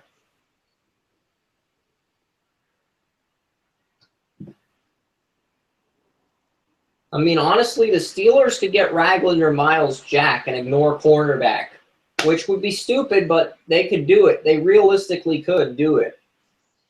Hey, I have a question for you. Is an Alabama pick selected yet?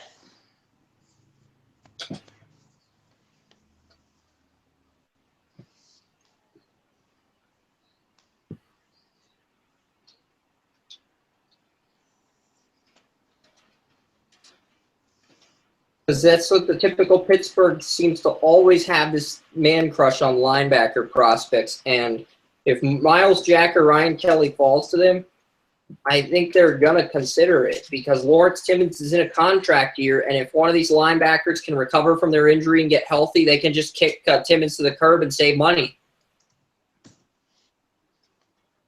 And that's why I mocked Jalen Smith to the Steelers in the 2nd round. But if Ragland or Jack is there, Bills draft Shaq Lawson. Shaq Lawson.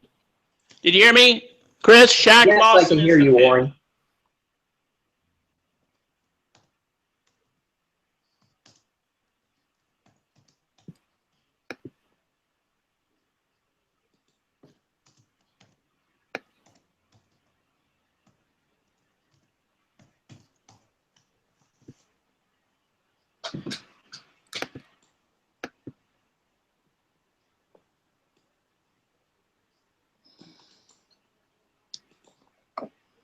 Yeah, I'm going to update the news ticker. I'm going to find out what the Bills are doing at 19.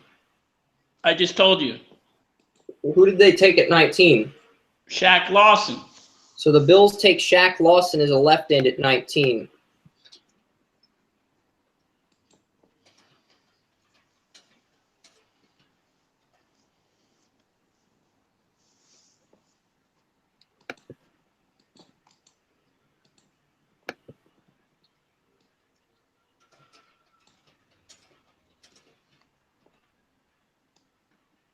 And now I can start working on the draft grades for 17 through 19.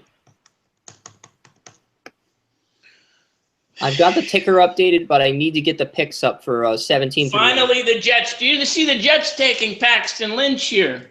I mean, Fitzpatrick said he'd rather go on a holdout than take a pay cut, so It's very possible that they go Paxton Lynch if that's the guy they want.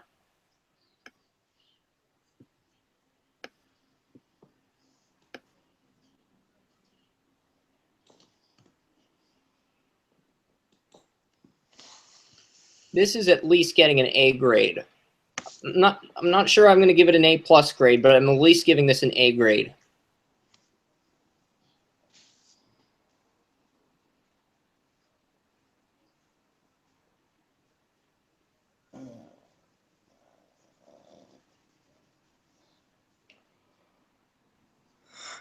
Yeah.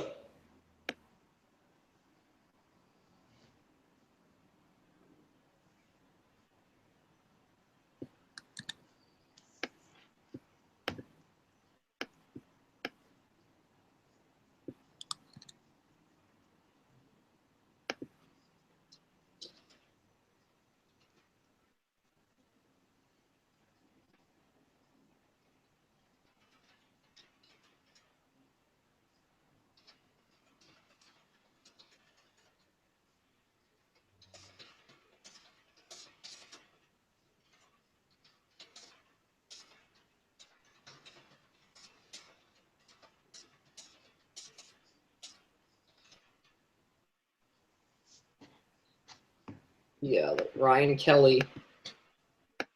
Going with Ryan Kelly here.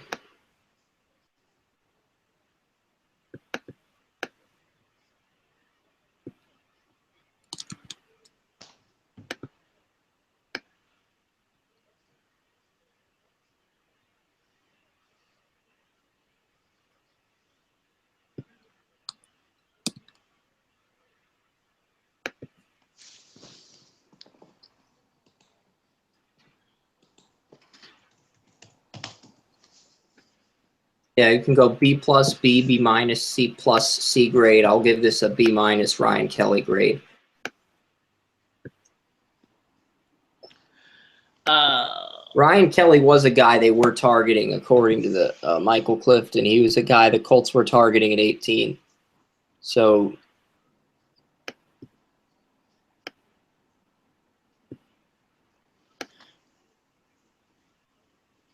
Jets have a lot of options here. You have Deron Lee, you have Reggie Ragland, you have Miles Jack still available, you have Will Jackson, and they could take Paxton Lynch, like we all said. Jaron Reed, they can even take Emmanuel Agba. Where do you think they stand here? But do they have enough tact and wanting needs to take a Miles Jack because he's been slipping? It depends on what they feel about his medicals as well.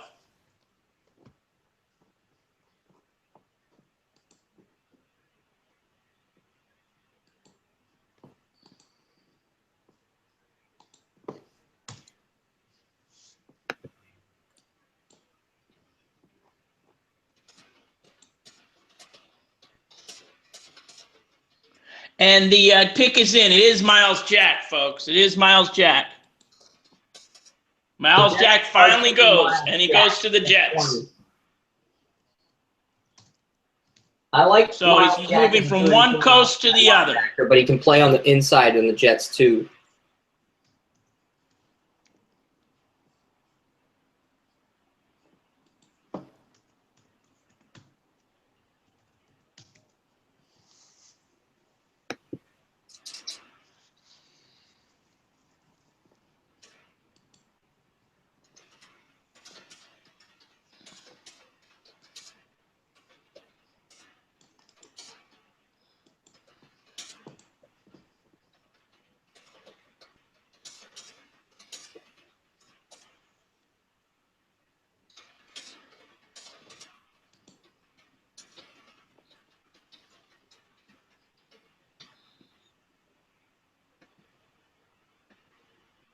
So the Colts get Wait a minute. I was wrong.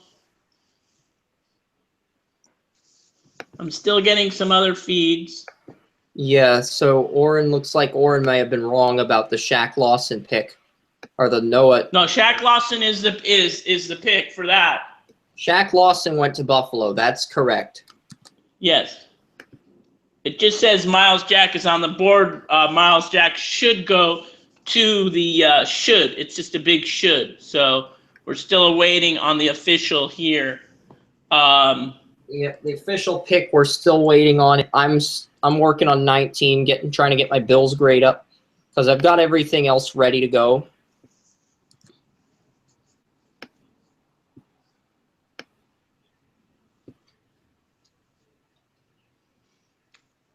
Randy Mack, NFL Riders, Jets with Lynch on the board. If the Jets get Miles Jack, he'll be upset because he'll be forced to hate him. Lynch or Jack?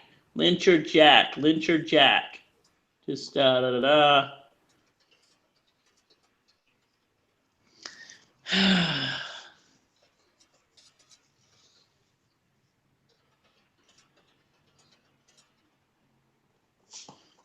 Nothing yet. Mountain Big Mac.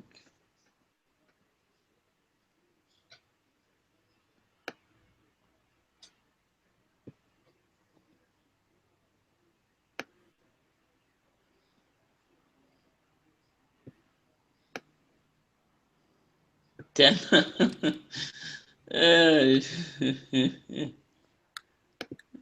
shit.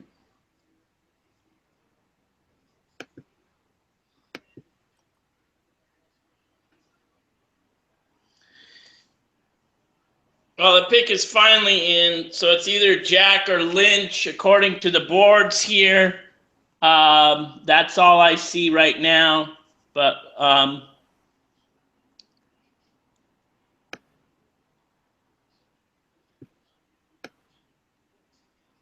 Yep.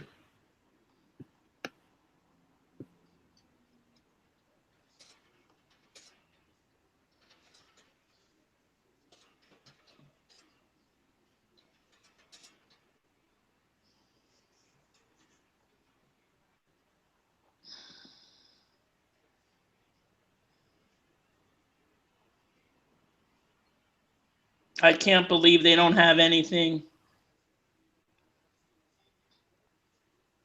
All right, save the pick and shit, I misspelled tremendous. Okay, now I corrected it and Lynch not drafted by the Jets.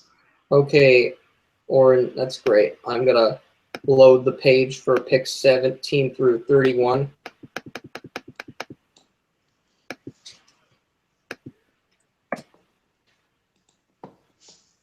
Deron Lee goes to the Jets. They pass on Miles Jack. Deron Lee is terrible in coverage, and he doesn't even fit. He's not even the best linebacker among the players left. Wow, Deron Lee. I'm giving this a C grade simply because he struggled in coverage, and there were better linebackers on the board, both outside linebacker and inside linebacker. You'd probably give this a B grade, but I'm going to give it a C grade, Joey. Not a bad player, though. You can't say he's a bad player, so.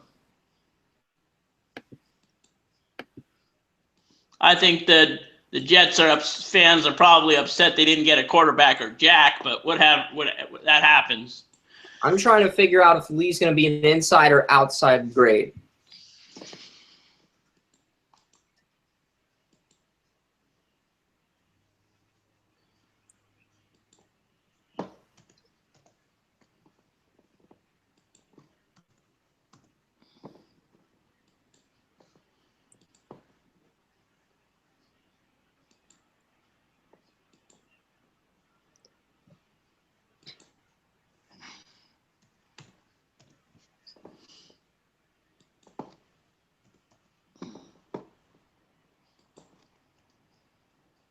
That's why it's a horrible pick. I mean, Washington is up next, and the Jets just wasted this pick. And as a Patriots fan, that I feel very good about that. I'm more concerned with the Dolphins getting Tunsil and the Bills at this point than I am with the Jets.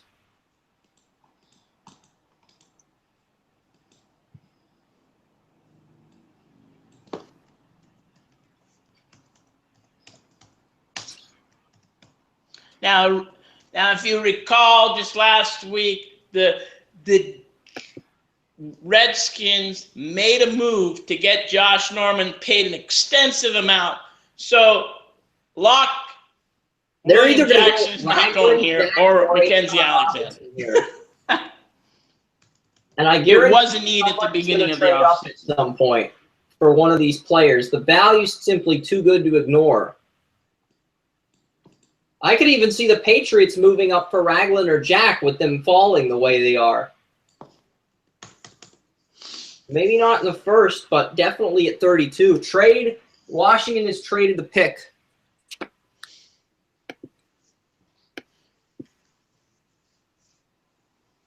It is a trade, young man. You were right. And I saw this coming because with all those players on the board, there's simply too much value here. And I bet Denver is moving up to 20. I just have a feeling Denver's moving up for Jack or Ragland. I don't see any other team with a dire need at linebacker. And it just makes sense for Denver to move up this high. They could also get Paxton Lynch here, and that would create a domino effect, really screwing the other teams out of a quarterback too. So it's either going to be a team moving up. Oh, the Texans are picking at 21 instead of the Oh, boy.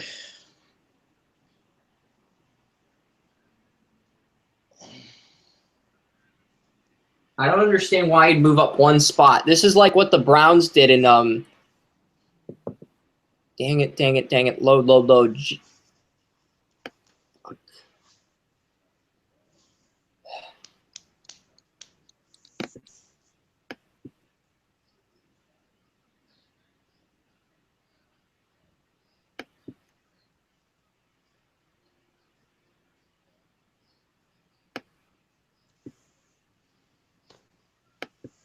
Texans, Texans. what? Fuck. I don't understand that. Do you? But whatever. No, I know. I'm Texans trying to traded figure with out my Washington. page is having trouble loading to the front.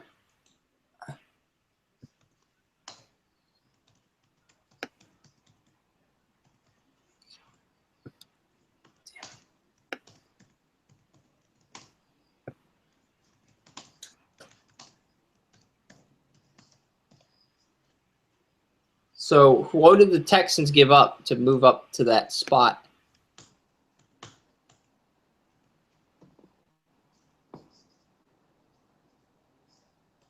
Yep.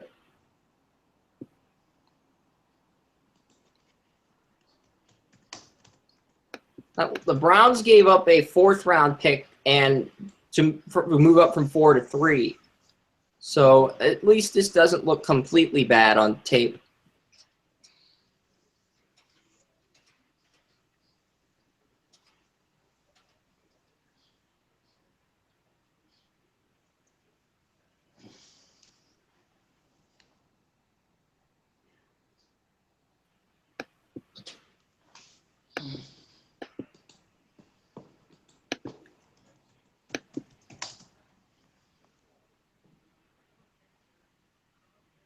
Texans draft Will Fuller. Will Fuller is the Texans pick. took Will Fuller. They moved up one spot for Will frickin' Fuller.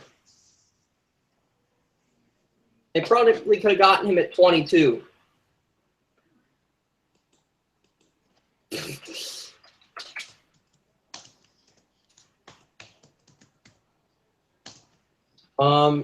Rick Smith's gambling addiction with Dan Snyder grade. I don't know. I'm trying to think of an appropriate grade because this is just foolish. This would get a Millen grade on Walter Football.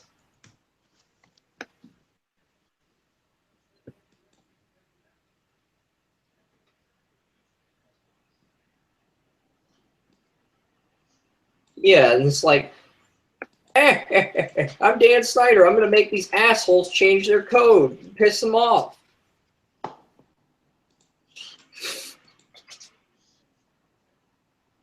Shit.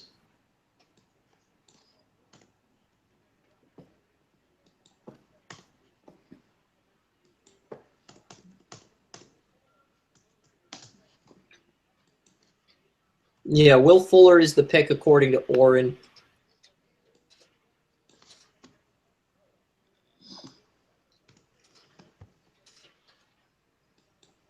Yeah, I knew they were going to either go Will Fuller or Corey Coleman because they were linked to both receivers.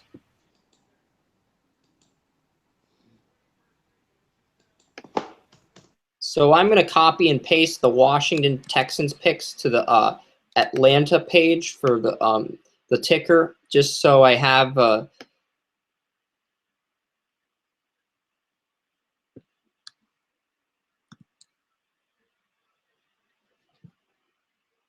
they thought Goodell said the 23rd pick, but it's actually the 21st pick.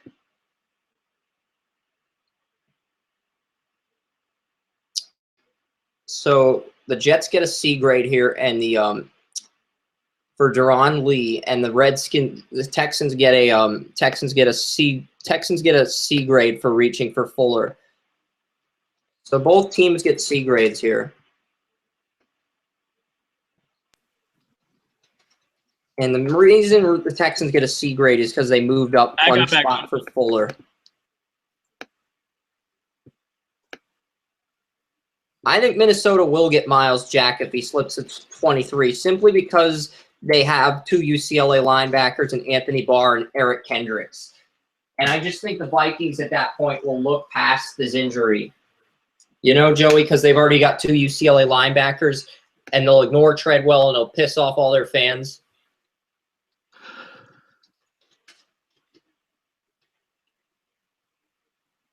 So the Skins are back on the clock.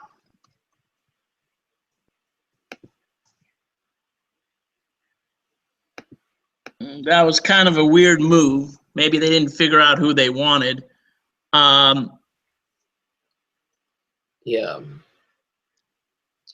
That's the only thing I could say down. They get a 6th rounder in next year's pick. It's not a big to-do.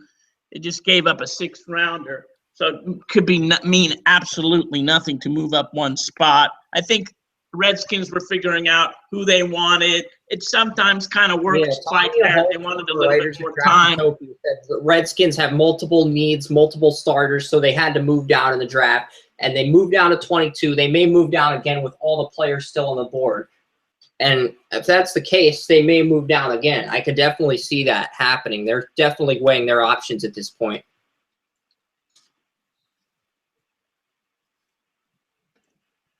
I know you don't want any trades because it affects our code, but they're going to happen whether you want them to happen or not. You have to go hell no like Tyler Perry.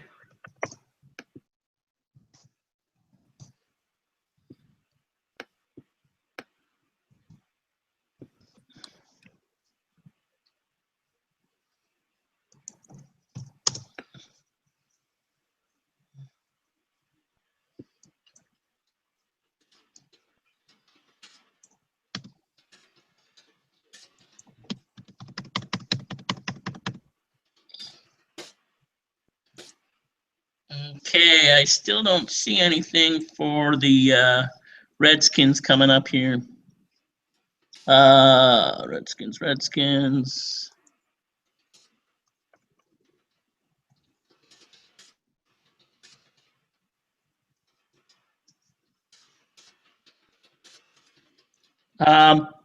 According to Michael Fabio, they will go wide receiver or a defensive lineman here. Who are the best defensive linemen right here? All right, so the Jets got a C grade. I'm giving the Texans a C grade as well for moving up. I could see Nikemchi going right here. What do you think about that? I think Ashawn Robinson or Vernon Butler could come off the board here.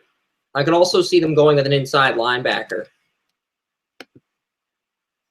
Oh, Jaron Reed is still there, by the way. Jaron Reed's overrated compared to Robinson. The only reason Reed's jumping up the boards is because of his Senior Bowl. He had really poor statistics in production, but he had a hell of a Senior Bowl.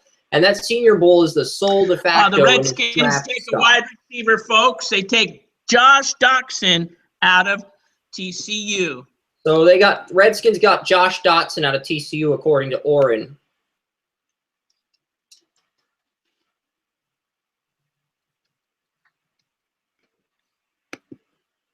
So I don't know if that's true, Oren, but I'm going to assume it is for the time being.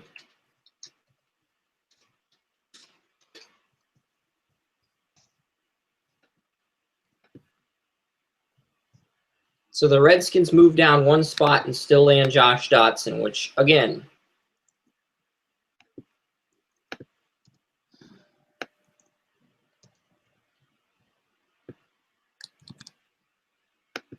And it's surprising, but like you said to me, Treadwell is not the best wide receiver, unlike everybody was suspected. so Washington was lying when they said Michael Thomas was the #1 receiver on their board. That was obviously Dotson, but they did a good job building up the smoke screen. Yeah, that was by Jeff Howe. He reported 2 minutes ago they took Josh Dotson. And yes, Adam Bogan replied too. So yes, that's the pick.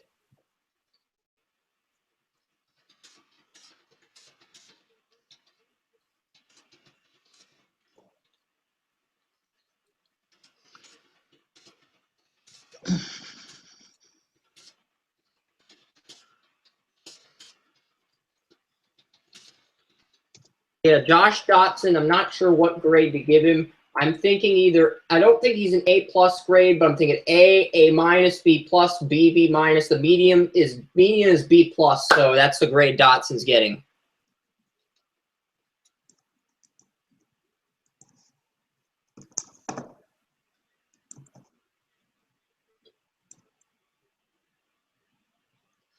And with the Vikings having Anthony Barr and Eric Kendricks on their roster, I would not be surprised if they passed on a receiver and went with Myles Jack. And I know that would piss off a lot of Vikings fans.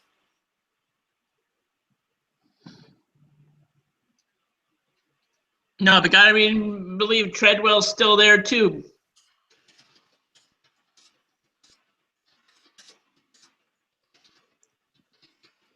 Yeah, but Chad Greenway and Emmanuel Lemur are not long-term starters at linebacker, and Myles Jack may be, and they've already got 2 UCLA linebackers, so that's why I'm thinking Myles Jack may be an option, but they should get a receiver. If they were smart, they draft a receiver, but I could see them getting Myles Jack here. That's all I'm saying, Joey, is that I can see that pick happening, coming to fruition.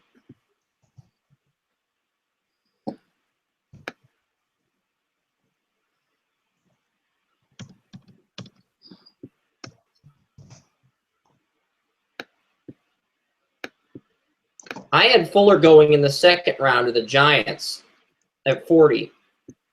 Well, that didn't happen.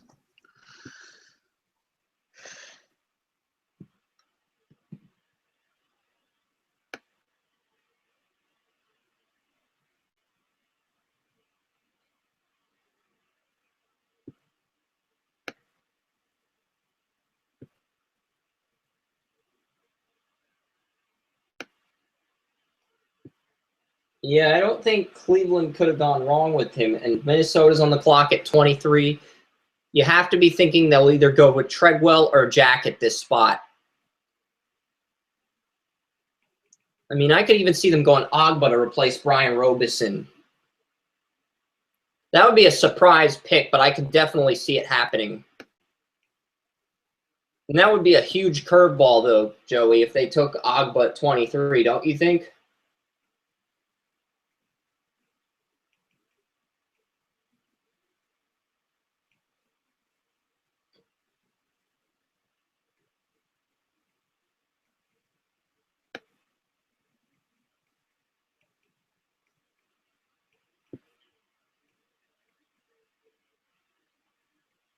I have Ogba to Carolina at 30.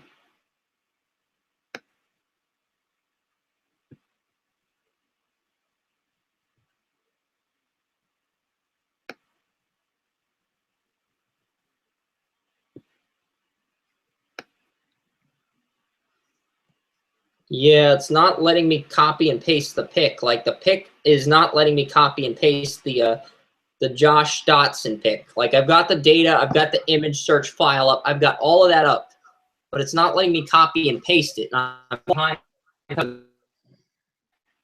Come on, I have an opportunity to catch up, Apple. You fuckers need to do your job.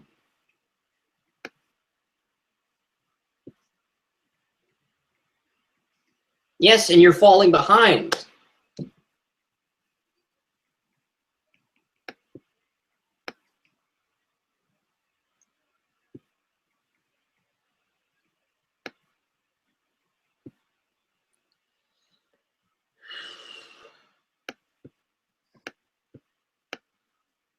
I think it's load now. Okay, and this is a B+ grade. Absolutely.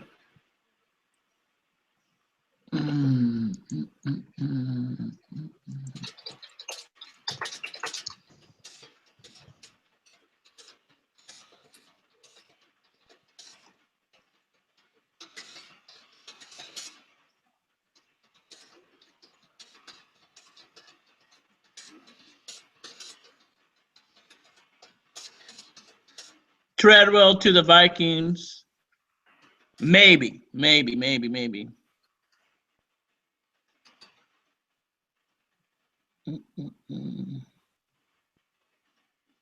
Nobody says anything here. What's going Corey on? is saying Vikings may go Treadwell at this pick, which I buy. Come on. Mock draft round 1. Load. Please. Just a bunch of fans.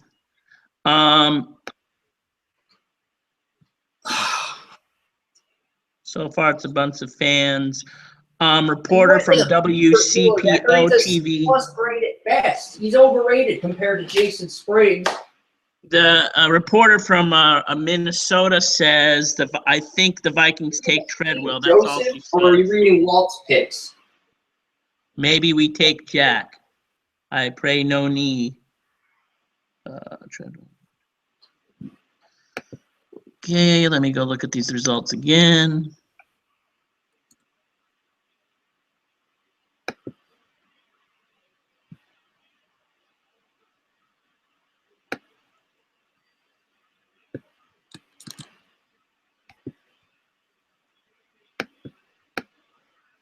All right, I think I've got the Redskins pick up just in the nick of time.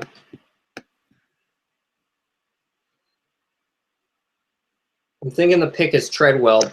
Okay, yeah. JT the Brick says Treadwell to the Vikings. Then that's a real reporter, so that's the only real thing. JT the Brick so far, and Vikings makes total sense. I think your mocks, you had Treadwell and Dotson going to Houston. Pro Football Focus draft Vikings is Treadwell. I don't care about Pro Football Focus. I want to build a site. Gosh, it doesn't say nothing anymore. Relax if the computer doesn't load.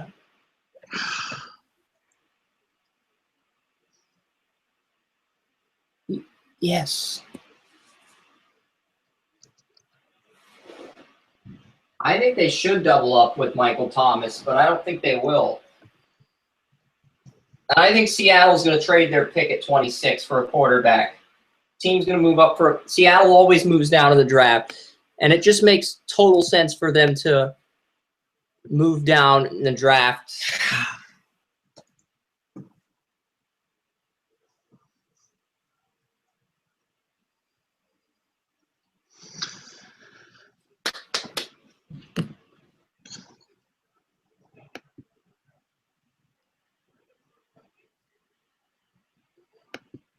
I told you, bro.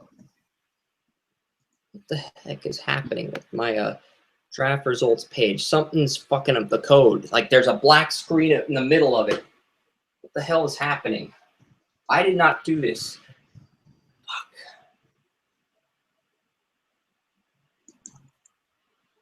No, there's a black screen in the middle. Has nothing to do with my code, and it's fucking up the entire page.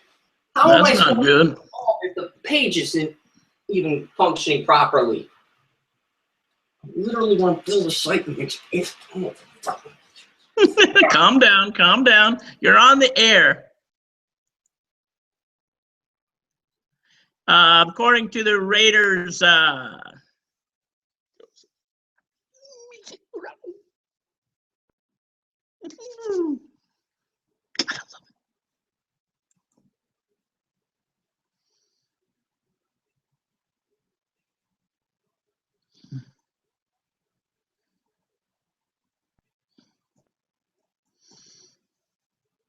okay, now we're going to go, and the Bengals are finally on the clock, and most of the top receivers are gone. Where do you think the Bengals go here, Chris? I know you're doing your thing. I think they take Nikemchi right here. They are a type of screwed up type of place that takes those kind of things, with a player going out of Ole Miss, coming right out of Ole Miss. I think that's where they come. Now they take Nikemchi, and we see two Mississippi players coming right off the board, right in a way, and we know that that's a possibility here.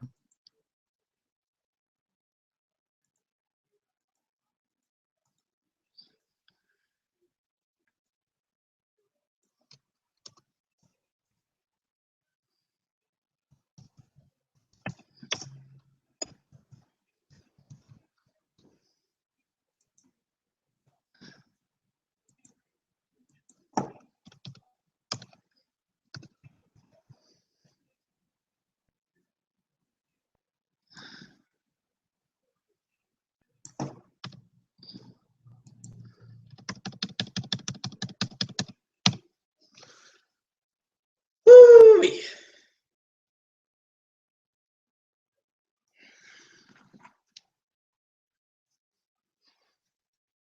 Oh, right.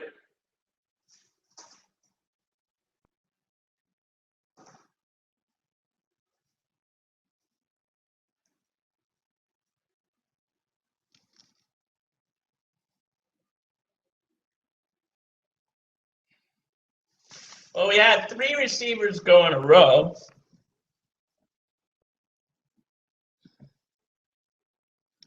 Are we online, Chris? You hear me? You hear me? Hear me? Nope. Yep. Okay, well, you had 3 receivers go in a row, and you had Corey Coleman was the first one that went number 15. We'll see who goes next.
What's going on?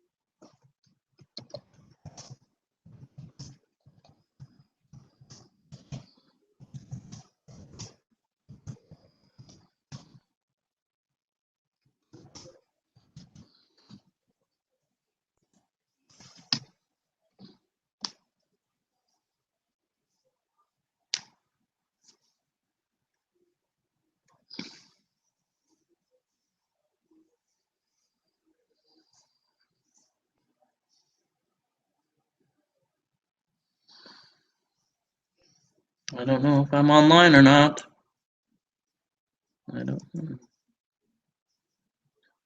Jeez, what's going on here, folks? It says live from New York City.